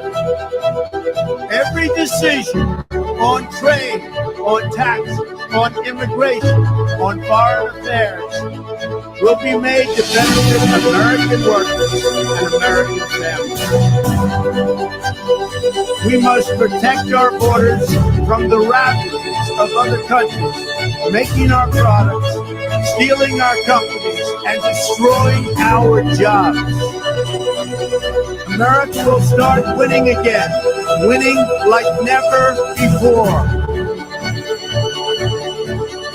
At the bedrock of our politics will be a total allegiance to the United States of America. And through our loyalty to our country, we will rediscover our loyalty to each other. We must speak our minds openly, debate our disagreements honestly, but always pursue solidarity. Do not allow anyone to tell you that it cannot be done. No challenge can match the heart and fight and spirit of America. Wow. Where did this guy come from? This is not the Donald Trump I remember from The Apprentice. Did you hear the speech? And I think parts of that were, maybe all of it was taken from the speech at the South Dakota, there on the Black Hills, Mount Rushmore. That's probably where all of that came from. Wow. I mean, really, seriously. I mean, that's all true stuff. That makes you proud to be an American. That makes you proud of your leader. If you don't just have some sort of hate for him, unconditional hate. I know there is unconditional hate for him. And it's mostly because of the man. And don't say it's not. Because everything the left accuses Donald Trump of doing, of being racist, of hurting black Americans, he has done. Again, this is part of their game. I don't know if it's part of the game. If it is, it's really a stupid way to play the game. Because whatever they say, the total opposite is true. Yet they will fight with untruths against hard, provable truths right to the end. Black Americans, ask Leo Terrell, Democratic, liberal, civil rights attorney. Ask him. Don't say he ain't black. He's done drinking the Democratic Kool-Aid because the Democratic Party, quote, left me, unquote. We need more people to stand and do that. America is not a political party. When the political party leaves, you stand with America. They can go stand for whatever they want to. You stand with America and American values and freedom and the Constitution and the Declaration and rights. 11 o'clock, back with more. Going to tell you why a now former MSNBC producer quit. This is good. This is rich. And you'll hear CNN try to delegitimize a Yale professor and epidemiologist. Try hard. Coming up, I'm John James. From the Whole Model Group Studios, Farmington Ford and Franklin Chrysler in Farmington. This is WSKW, Skowhegan, Augusta, Waterville, Legacy 1160. ABC News, I'm Jim Ryan. Virginia is now preparing for the arrival of tropical storm Isaias as it makes its way north from North Carolina, where it came ashore overnight. High winds, heavy rain, and possible flooding are expected. This is Rachel Scott in Alexandria, Virginia, where this area is bracing to be underwater as that storm edges its way up the coast. In the state right now, more than 130,000 customers are without power already. 4 reported tornadoes in the state of Virginia, and major rainfall is expected in this area, up to 6 inches. Winds could reach over 50 miles per hour. When Isaias slammed into North Carolina, it was a Category 1 hurricane. Governor Roy Cooper says, we've had a number of tornadoes, not sure of the count yet, up in the northeastern part of the state in Bertie County. We know we have at least 1 fatality. Strong and gusty winds are expected for much of the mid-Atlantic through the day, according to meteorologists. This is ABC News. The Apple wildfire in Riverside County, California is still burning out of control, just 5% contained. 26,000 acres are burned. Despite concern over coronavirus, about 250,000 bikers are still expected to motor into Sturgis, South Dakota this week. Sturgis Mayor Mark Karstensen says it's up to visitors to be responsible for themselves. There's a lot that can be done if each person takes their own choice in mind and washes their hands, stays home if they're sick. Some bikers are opting out this year, saying gathering during a pandemic is just too dangerous. There's no way there's going to be social distancing. You can't even get a car through there because there's bikes on the sides, bikes in the middle.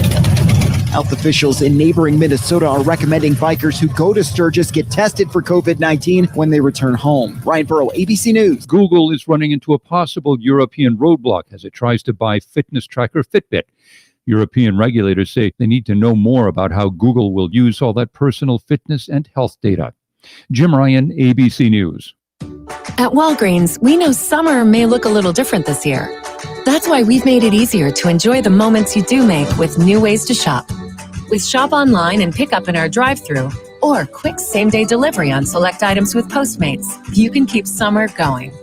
This week, find great deals like buy one sun care item from your favorite brands like Banana Boat, get one 50% off. Walgreens.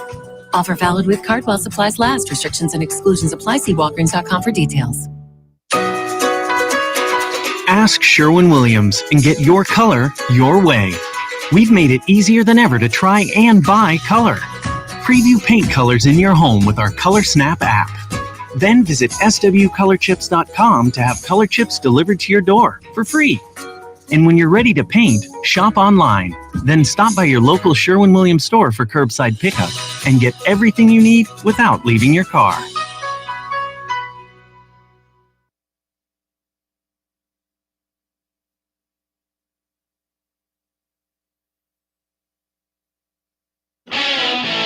And now, live from the Legacy 1160 WSKW studios in Maine's capital, here's the man that commands attention, not because he's important or smart, but because he believes in the Second Amendment and packs 24/7. Here's the always well-armed John James.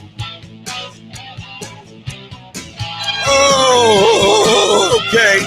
Here we go. Our numero tres. Let's get to the texts, shall we? Then I've got a story that probably won't shock you. Anyone get seed? Oh, yeah. China, the seeds, that's right. They have, if you get seeds from China, don't plant them. Mikkel is right up on what we're talking about here. I love this. The Spectre of Communism. Is that a YouTube series, Mikkel? Spectre of Communism. That it's ruling our world. Well, there you go. This is apparently a series. Consider watching. I will watch that. I absolutely will. And he points out Tedros of the World Health Organization is not even a doctor, not a medical doctor of anything. And he's not.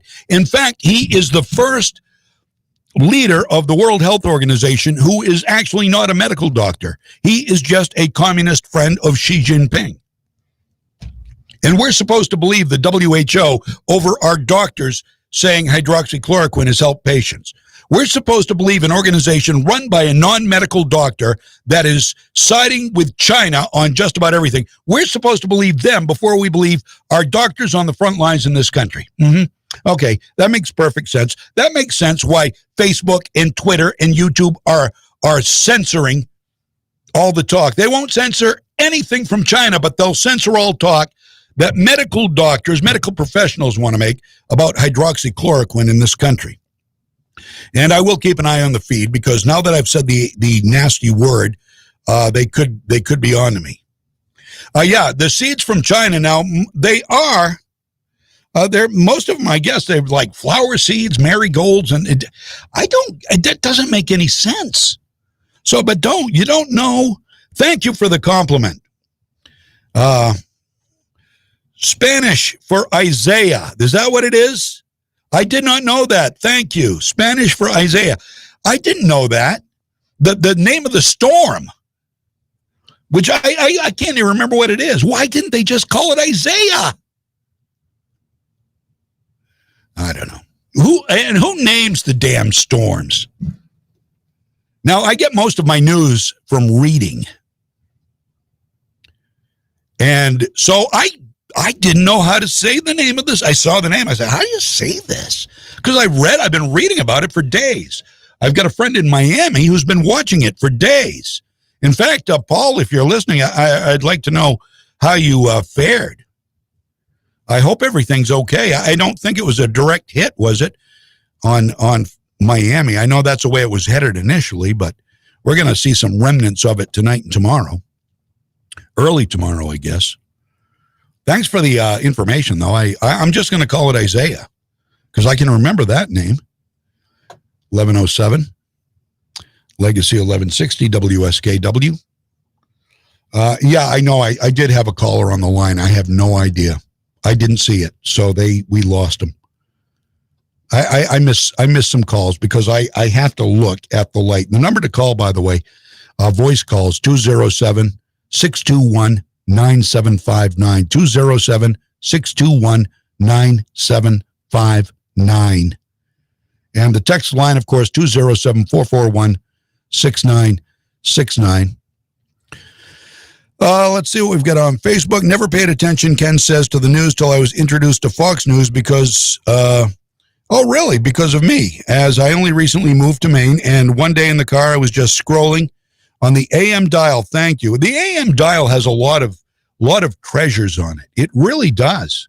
In fact, I usually in the morning when I was traveling to work doing the morning shows, I used to listen to, because that's when you can get AM radio from all over the country if the propagation is right. And I used to listen to WBIZ, WTIC. I listened to a radio station. They had the Truckers Network out in, I think they were in Colorado. And it was great. I just, so much stuff on AM radio. But geez, Ken, that's awesome. Thank you very much. Perfect moment back in April. Have not missed a show since. Well, that rocks. Joel says, I also recommend that everyone have the important documents John just mentioned, especially the Declaration of Independence, hanging in their home. That's a great idea. You know, Joel, I don't have it hanging in my home, but I tell you what I do have. What I do have, and I will encourage this too, because it's free. And that's a big thing. Free is a big thing, especially when you're talking education. Now, I'm not talking about free tuition for everybody in America. That's not what I'm talking about. What I'm talking about is Hillsdale College has a free, you sign up. You just sign up for it online, and it's taught by professors, constitutional professors, the Declaration of Independence and the Constitution. It's, I don't know how many hours the course is, but it's a great course. You learn about the Constitution, what it means, the original meaning of the Constitution, what it stands for, what it is, how important it is. Anyway, back to what you were saying there, Joel. What I do have is right on my phone, I have right on the home screen, I've got the U.S. Constitution. So because, I haven't memorized all the most of the Bill of Rights, and not even all the Bill of Rights. I can't put the numbers I have a problem putting the numbers in the amendments together. So it's always nice to have, especially doing a show like this. I can just reach for my phone wherever that is. Oh. All right. Doesn't do any good if I can't find my phone, I guess. 11:10 right now on Legacy 1160 WSKW. Let's see. Dottie flying the flag. Love that. Joel has left the building. Have a good day, buddy. Thank you for the compliment. Joel is from the other side. I think I say the other side. I don't think we should have sides. He is on the side. He's a Democrat. That's my understanding. He's a Democrat, but he's on the side of freedom in America. And that's where party names don't exist. Now more than ever, party names can be very hurtful because you're members of ideology you don't want to be by proxy. Joy is an absolute idiot. Anyone who listens to them is missing brain cells. She is. And whether you're talking about Joy Reid or Joy Behar, Tina, that would be perfect on both counts. actually, and Jim Acosta is a self-serving idiot. He has no bigger fan in America than Jim Acosta, and he has proven that time and time again. Once you are caught in a lie, what do? Lie more, trying to claw your way out of the hole you dug. Yeah, absolutely true. Thank you for the comments. Appreciate it. And let's get right to the MSNBC story, because I think this is rich. I really do. And I think you will too. Now, this is, I got this story on Fox News, and a lot of it is quotes from the letter that the producer wrote. So I'm gonna use the story on Fox and kind of go through this here. Now, a former MSNBC producer wrote, just like, you remember the New York Times person, a week ago, quit. What was her name? Barry Weiss. Barry Weiss. She was an editor on the op-ed staff of the New York Times. Quit for similar reasons. So if you remember that story, you know where I'm going with this one. July 24th, she writes, was my last day at MSNBC. I don't know what I'm going to do exactly, but I simply couldn't stay there anymore, Ariana Peccary wrote on her personal website. My colleagues are very smart people with good intentions. The problem is the job itself. It forces skilled journalists to make bad decisions on a daily basis. This is MSNBC. This is no surprise to me, by the way. Peccary provided a number of examples of why she wanted to leave the cable news network. It's possible that I'm more sensitive to the editorial process due to my background in public radio, where no decision I ever witnessed was predicted on how a topic or guest would rate. The longer I was at MSNBC, the more I saw such choices. It's practically baked into the editorial process, and those decisions affect news content every day, Peccary said.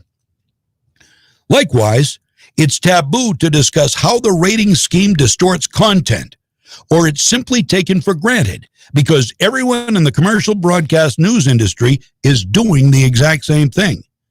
But behind closed doors, industry leaders will admit the damage that's being done. She then quoted someone she described as a successful and insightful TV veteran who said, "We are a cancer and there is no cure. But if you could find a cure, it would change the world." How about that? I wonder if we know the name of that person. We aren't going to hear it, but I wonder if we know who it is if we heard it. Now, Peccary, this is about an employee who just left MSNBC. Peccary, who described herself as an integral member, I hate that word, integral member of the MSNBC primetime show, The Last Word with Lawrence O'Donnell, used the cancer analogy to describe MSNBC's coverage of the coronavirus outbreak and the racial unrest in recent months, writing, "The model blocks diversity of thought and content because the networks have incentive to amplify fringe voices and events at the expense of others, all because it pumps up the ratings." Red, they pump up the unrest. They incite the riots. They deal with the collateral damage that is the very lives, the very fabric of society for ratings. Collateral damage. It goes on. This cancer risks human lives even in the middle of a pandemic. The primary focus quickly became what Donald Trump was doing poorly to address the crisis rather than the science itself. Hello? I mean, this is not new. This is just coming from somebody on the inside at MSNBC telling us what we already knew. As details have become available about antibodies, a vaccine, or how COVID actually spreads, producers still want us to focus on the politics. Important facts or studies get buried, Peccary explained. This cancer risks our democracy, even in the middle of a presidential election. Any discussion about the election usually focuses on Donald Trump, not Joe Biden. A repeat offense discussion about the election usually focuses on Trump, and which is what they did in 2016. Trump smothers out all the other coverage, by the way. Also important is to ensure citizens can vote by mail this year, but I've watched that topic get ignored or killed numerous times. So she clearly is on the leftist side with that. But she's making a lot of sense here. Peccary claimed that network producers would occasionally choose topics or stories regardless of how they would rate, but that is the exception, not the rule, she said. And that the industry structure and the desire to charge more money for commercials, in addition to ratings bonuses that their top tier decision makers earn, prevent the network from pursuing stories she believes the audience should be informed about. She goes on, I've even heard producers deny their role as journalists. A very capable senior producer once said, our viewers don't really consider us the news. They've come to us for comfort. Now, maybe we can't really change the inherently broken structure of broadcast news, but I know for certain that it won't change unless we actually face it in public and at least try to change it. She concluded her letter by telling readers to reach out to her, writing, more than ever, I'm craving a full and civil discourse, which is something you aren't going to get at MSNBC.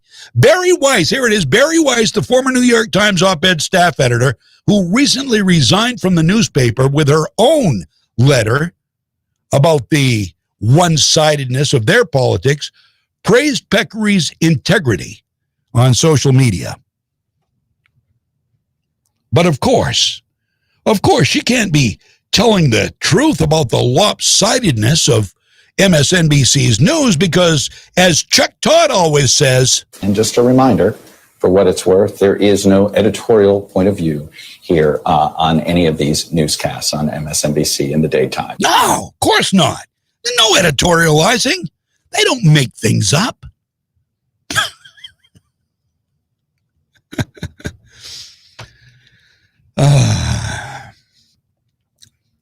Why don't we stay on the MSNBC topic? More proof that their unhinged narrative focuses on evil Donald Trump. I mean, you'll notice it more now. They focus more on what they say he's doing poorly than they do on anything else. I mean, how is that news, Chuck? How is that news? How is this not editorializing? Editorializing doesn't necessarily mean you come out and state that this is an opinion. Here's my opinion, which they never do anyway. Editorializing can simply be one-sided news reports. That's editorializing. You don't have to say it for it to be editorializing, Chuck Todd. So shut up. Yesterday on Dateline, that's a different animal. Deadline, it's called Deadline, MSNBC's Deadline. One of their favorite guests, Governor Andrew Cuomo. They don't care that his brother works for the competition. Governor Andrew Cuomo was on, called President Donald Trump's response to the corona pandemic chaos. Because this is what they do. They don't offer solutions. They don't offer any help. They don't offer objective journalism. All they offer is opinion. And Deadline is during the day, the always giddy when she has a big-time Democratic guest on. Oh, Nicole Wallace, who is a never Trumper, was delighted to have Andrew Cuomo on her show. She let him get away with preaching about what's right, not once mentioning the thousands that Andrew Cuomo killed with his nursing home his nursing home, letting them infiltrate COVID positive people, infiltrate nursing homes, killing thousands of people. She let him get away with blaming the increase on reopening the economy without ever mentioning the riots, because it's MSNBC, because the whole day is a big editorial, the whole day, regardless of what the impeccable Chuck Todd says. So here's Andrew Cuomo and the always giddy, never Trumper, Nicole Wallace. White House Coronavirus Response Coordinator Dr. Deborah Birx says we are in a, quote, new phase of the pandemic. We're lucky now to be joined by Governor Cuomo, who's all over the news, for your comments on the president, your comments about the mayor. We'll get to all of it. Start, though, with the federal response and the lack of a plan in the 6th month of the global pandemic being in this country, taking lives, making millions of people sick. Good to be with you, Nicole. Look, we see the facts are facts, right? We see the virus increasing all across the country. We see the numbers going up. We see it going up in the Midwest. We see the health experts, Johns Hopkins and others, now saying the nation has to hit a reset. We do need a reset, but the reset has to start at the top. We have confusion. We have chaos. We don't have operations set up. And I think it has to start with the president of the United States. I think he has to stand up and say what he didn't say 6 months ago. He has to say to the American people that COVID is serious, that we can't deny it, that it's not political. It's not going to go away magically. It wasn't going to go away by Easter. The accelerated reopenings were wrong. The Liberate the States movement was wrong. Not setting up testing was wrong. I think the American people are confused because they've heard two different messages from the get-go, Nicole, and that's where it starts. It has to start with the president. Start with the president.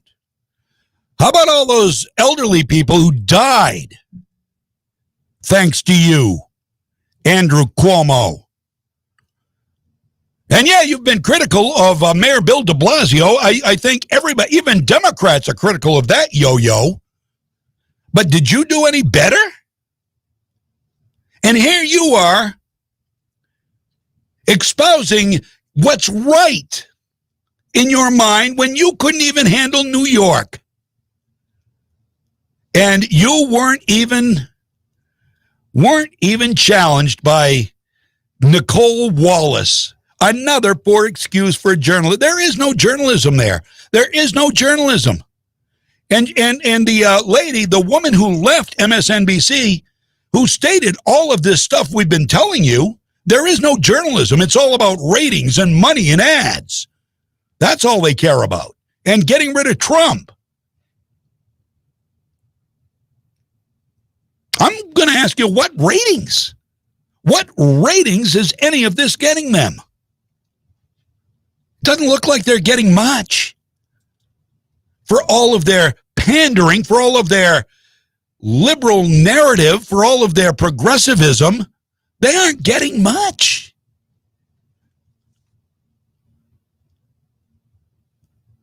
Big choice in November. It's Donald Trump, freedom, Joe Biden, socialism, communism, or Kanye West. I have no idea what that would be. Yeah, he's still running for president. And he scooped Joe Biden. He's got the first vice presidential candidate picked and named.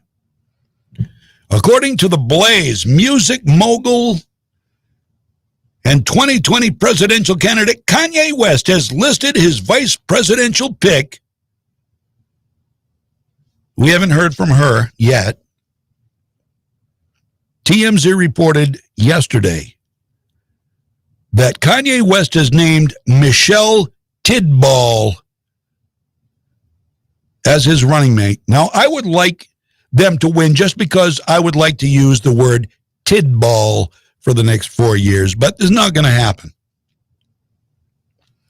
He named her as the vice presidential candidate to get on the ballot in Arkansas.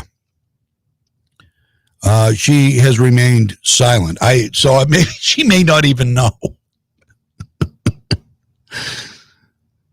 Oh, hi, Michelle.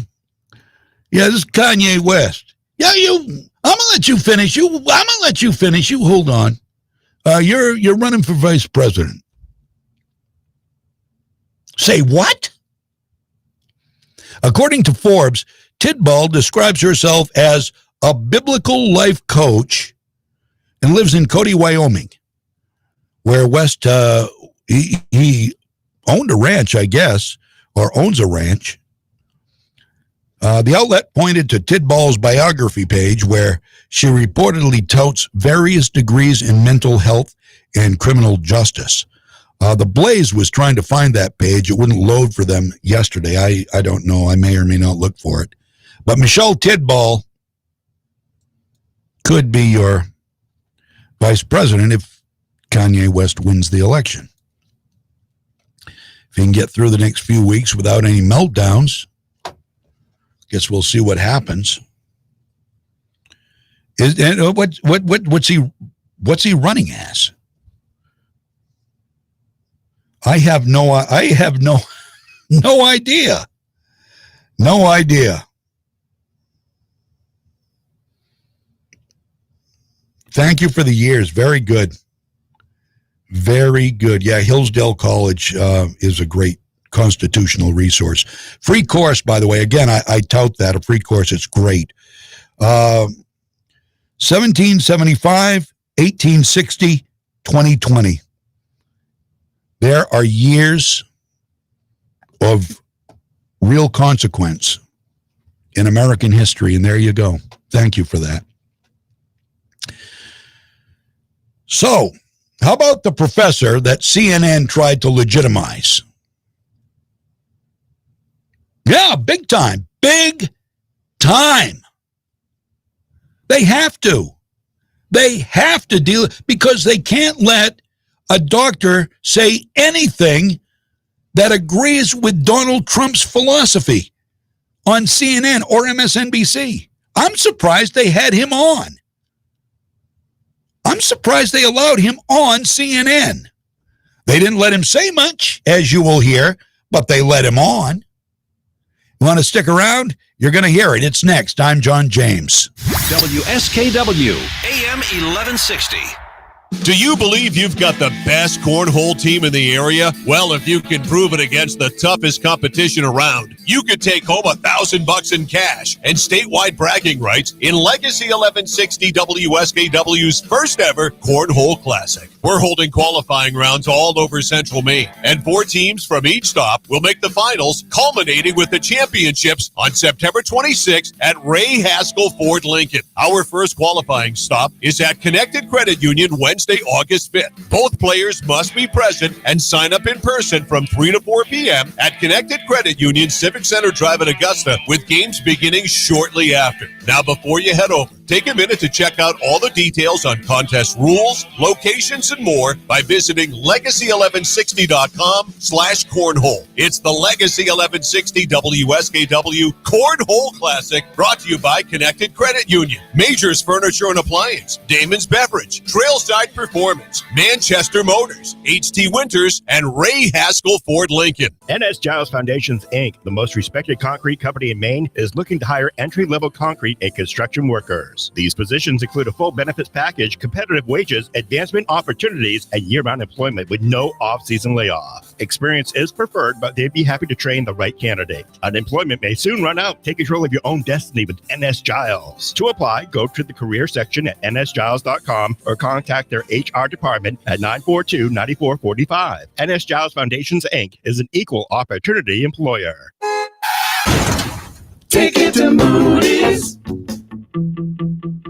Hold it right there. Now, that wasn't supposed to happen. That was an error. I've made too many errors lately, so I'm going to give myself a pass on that one. We do need to get Moody's in there. Tommy James is good, but it's not time for Tommy James. Can you get Moody's back in the system, Jamie? Real quick. Okay, thank you very much. I have good help here. We'll be right back. Take it to Moody's. Take it to Moody's Collision Center. If your car is a wreck and you don't know where to go, take it to Moody's. You wanna get on with your life, get on with the show, take it to Moody's.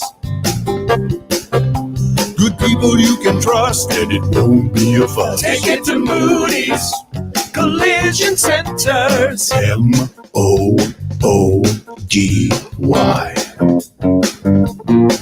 Your kid was talking on the cell phone, drove right through your own home, sitting in the parking lot. Maybe you get hit a lot, driving through the green light. Suddenly your side swipe, put it in reverse, but it turned out that it was first. Take it to Moody's. Take it to Moody's Collision Centers. Great songs make great memories. I'm loving the music. Legacy 1160, WSKW.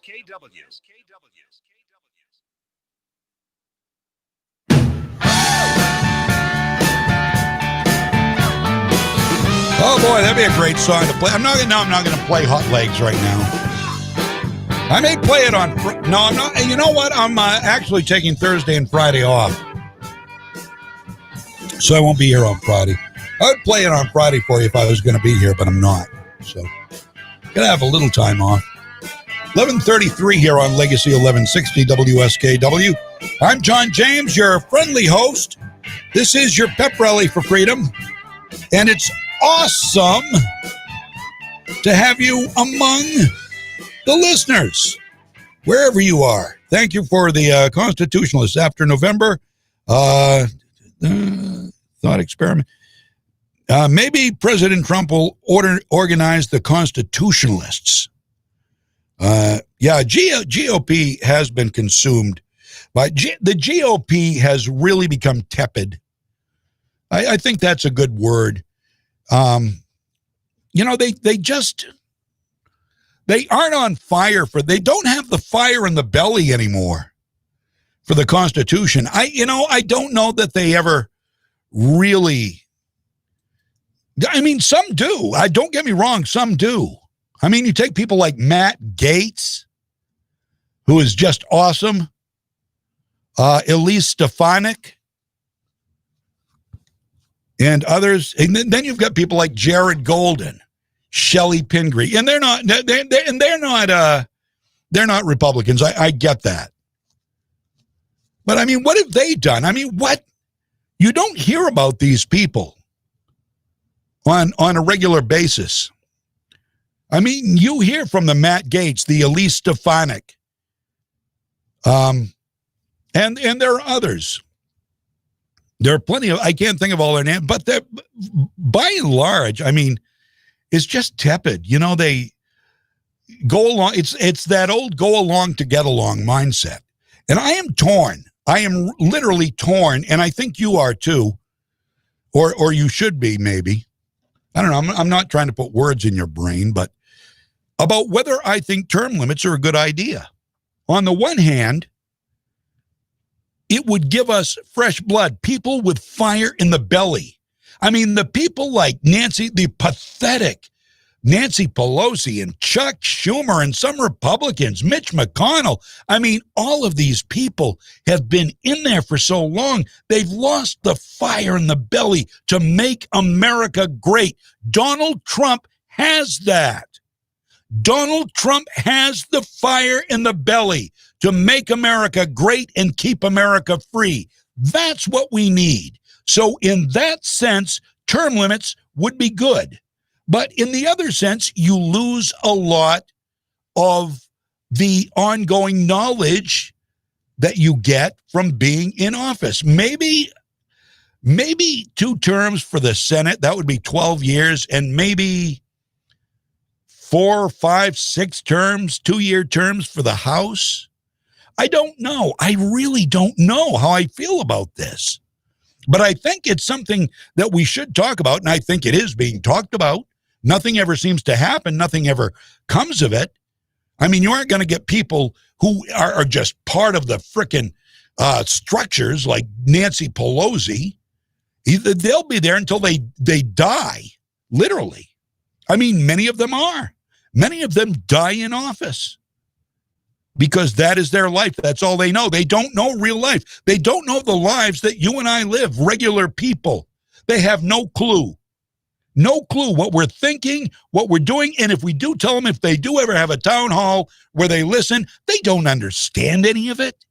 We're just rednecks. We're just scum under their shoes. You remember Nancy Pelosi said, well, it's dog poop on the president's shoes. He like poop under. That's what her constituents are to her, literally. I mean, look at the streets of San Francisco where she rules, where she is the chosen one. They have legal robbery, legal shoplifting in parts of San Francisco. They have human waste, hypodermic needles on the streets in San Francisco. Nancy Pelosi doesn't understand. People like her don't have a clue because the only life they've ever known has been a life of entitlement and power. And they love it. They crave it. They aren't going to get out unless you kick them out. So, do I think some term limits, some limitations would be good? I absolutely do. I don't know what the limit should be. I think 40, 50 years, I think that's way too much time. Way too much time. And back when we did the term limit thing in Maine, people said, well, we've got term limits. It's called the ballot box. But as we have seen, Nancy Pelosi, Chuck Schumer, some of the others, the electorate, the people voting are too stupid. They're too stupid to be given the responsibility. And I hate to say that. I mean, elections are a fair process, supposedly. But when the news you're getting from television, and that's the only news people get mostly, is they sit down in front of the TV, they take in a half hour maybe of the news a night, once, twice, 3 times a week, or they read about it on Facebook. All of these are leftist. They get a very skewed look at the world, and then we expect them to go out and vote. We need, in lieu of a fair press, we need term limits. We need term limits. Because the people who drink the Kool-Aid don't have any time to research. I mean, many of them are working, at least a job. They have families, maybe more than one job. They don't have time to sit down like I do every night and scroll through all this stuff and sit down and watch the news every night. I don't want to do it. So I'd like to take a vacation from it, to be honest with you. It only makes me angry. I don't suppose you can see that. But you know what I mean? I mean, they only get their news from one source, and it becomes habit. It's, Lester Holt, or it's David Muir, or it's whoever is on CBS. Sorry, I don't know that. But it's one side. It's for them, or they go to the cable news channels for their national news, and we know what that does. So, term limits, probably a good idea at this point, just seeing what we've got in the U.S. Congress. Something has to change. And that's one of the hallmarks of American democracy in our democratic republic, is that when things are going a little awry, we balance them.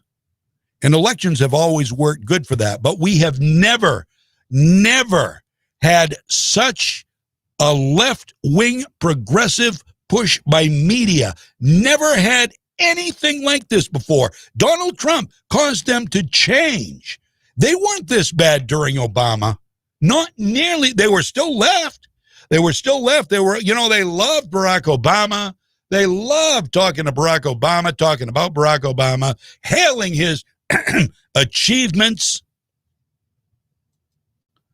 And they've gone from hailing Barack Obama's achievements to just not talking about Joe Biden and nailing Trump for everything they see as problematic for him to get him out of the White House.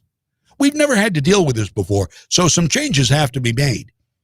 And I say a law should be on the books saying on the news, on the CNN, on their opening scroll every hour, CNN and MSNBC, much of our content is opinion. Or be warned, much of the content in our programming is opinion, because they aren't going to say it is, they just do it. With Fox News, you know who the opinion hosts are. You know who they are. Tucker Carlson, Laura Ingraham, Sean Hannity, to a little lesser extent, Fox and Friends, Pete Hegseth. You know who they are, and you know who the straight-ahead journalists are. You've got Brett Baer, you've got Neil Cavuto, you've got others who are on there to deliver the news. You know, on MSNBC or CNN, you have no idea, because they're all editorializing.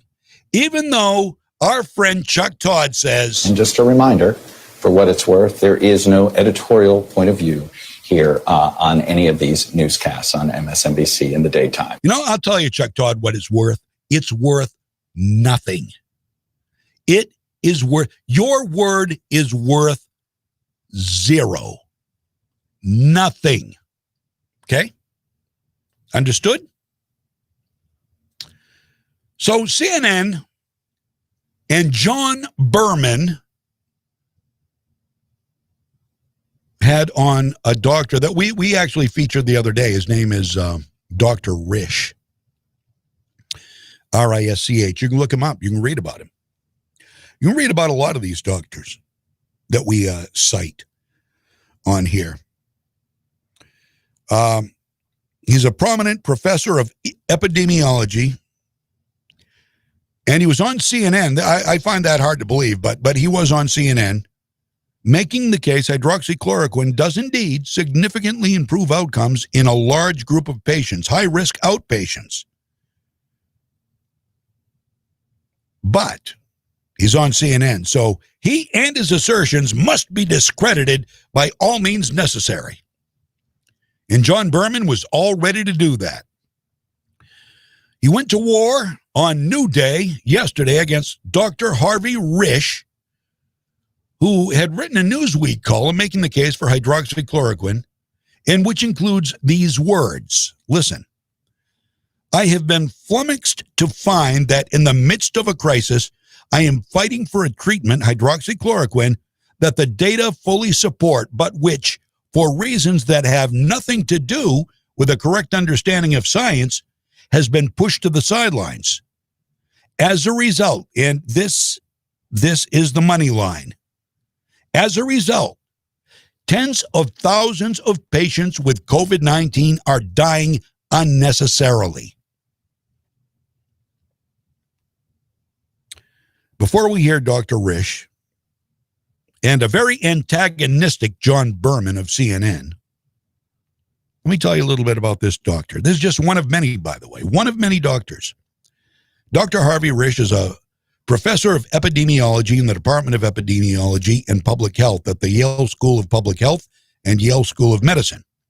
He received his MD degree from the University of California, San Diego, PhD from the University of Chicago, after serving as a postdoctoral fellow in epidemiology at the University of Washington. Dr. Risch was a faculty member in epidemiology and biostatistics at the University of Toronto before coming to Yale. So, yeah, you might say he's got a resume. So here he is on CNN. Here is the CNN slapdown of this professor / doctor. The first voice you're going to hear here is actually Dr. Risch.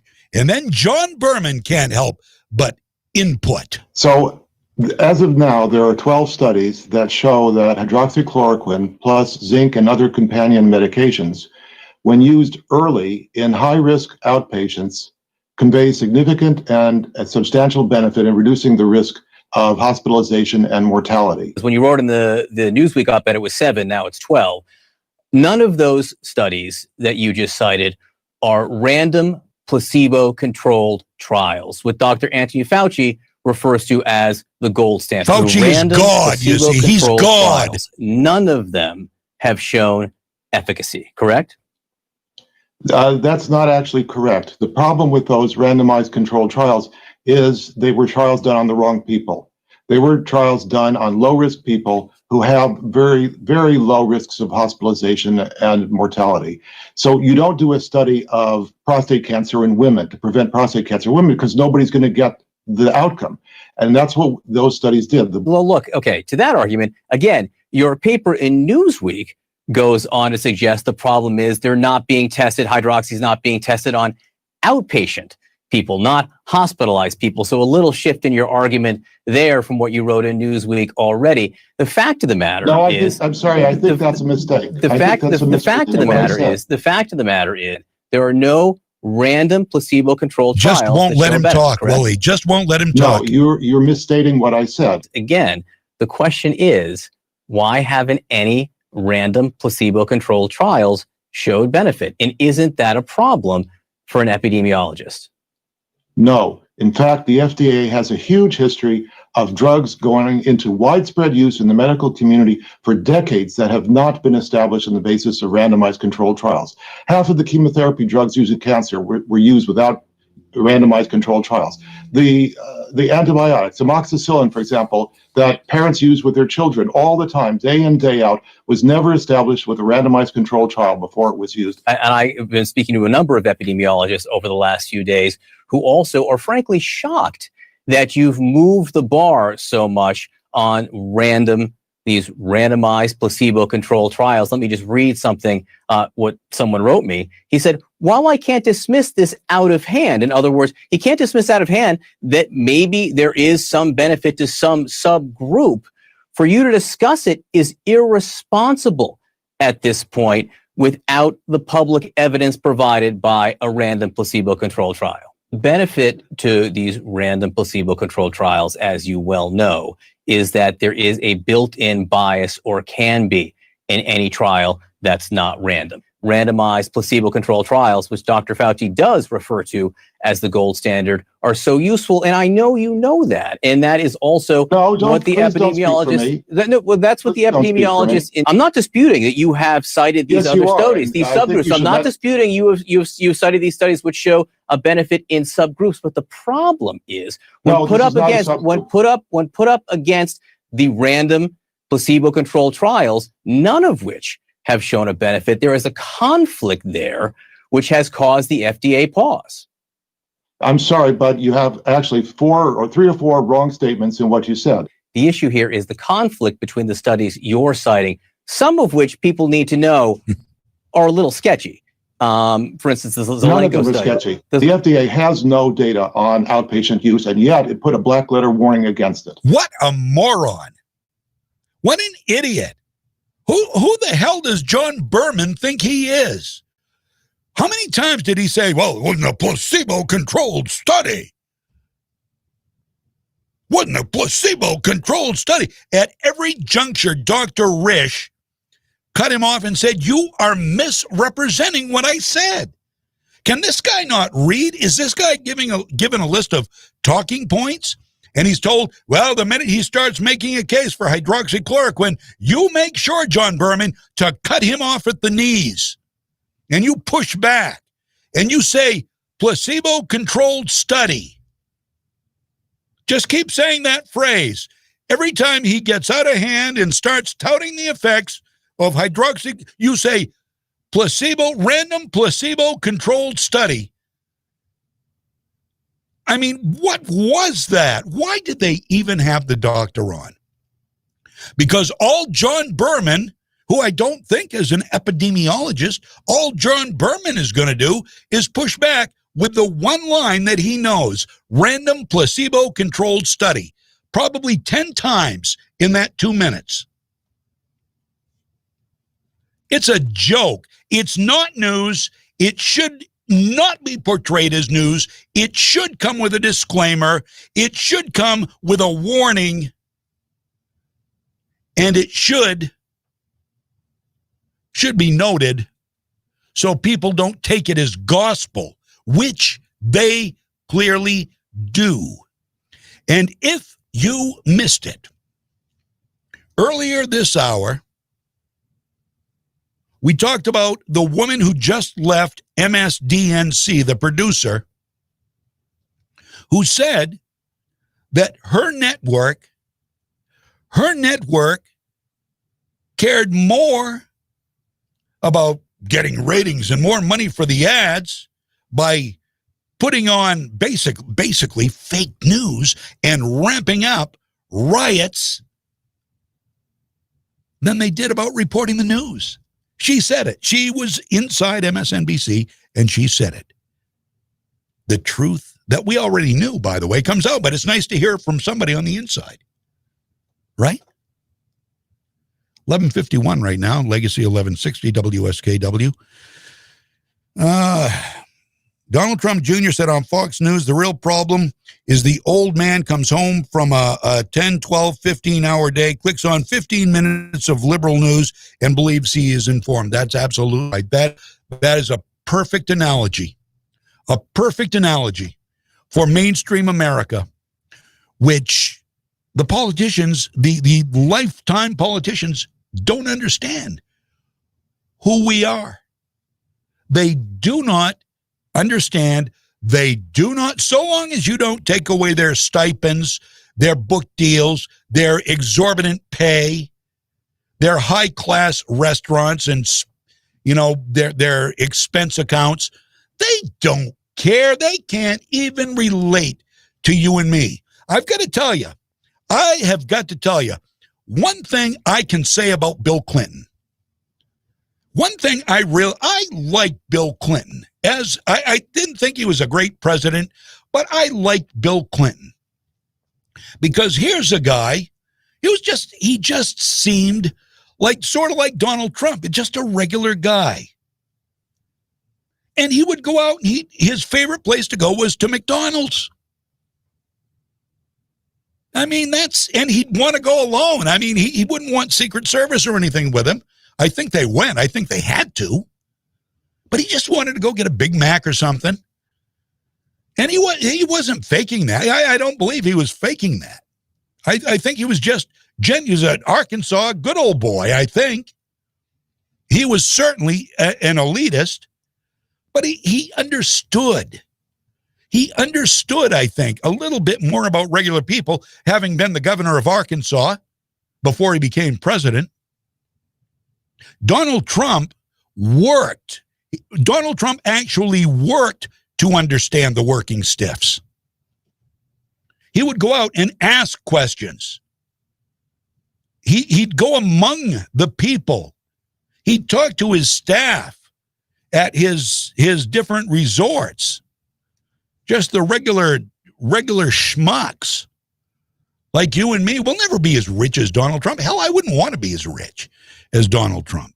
I think he should have every right to make all the money he wants, all the money he can. God knows he's lost a lot since he became president. Not only the salary, because he gives that away.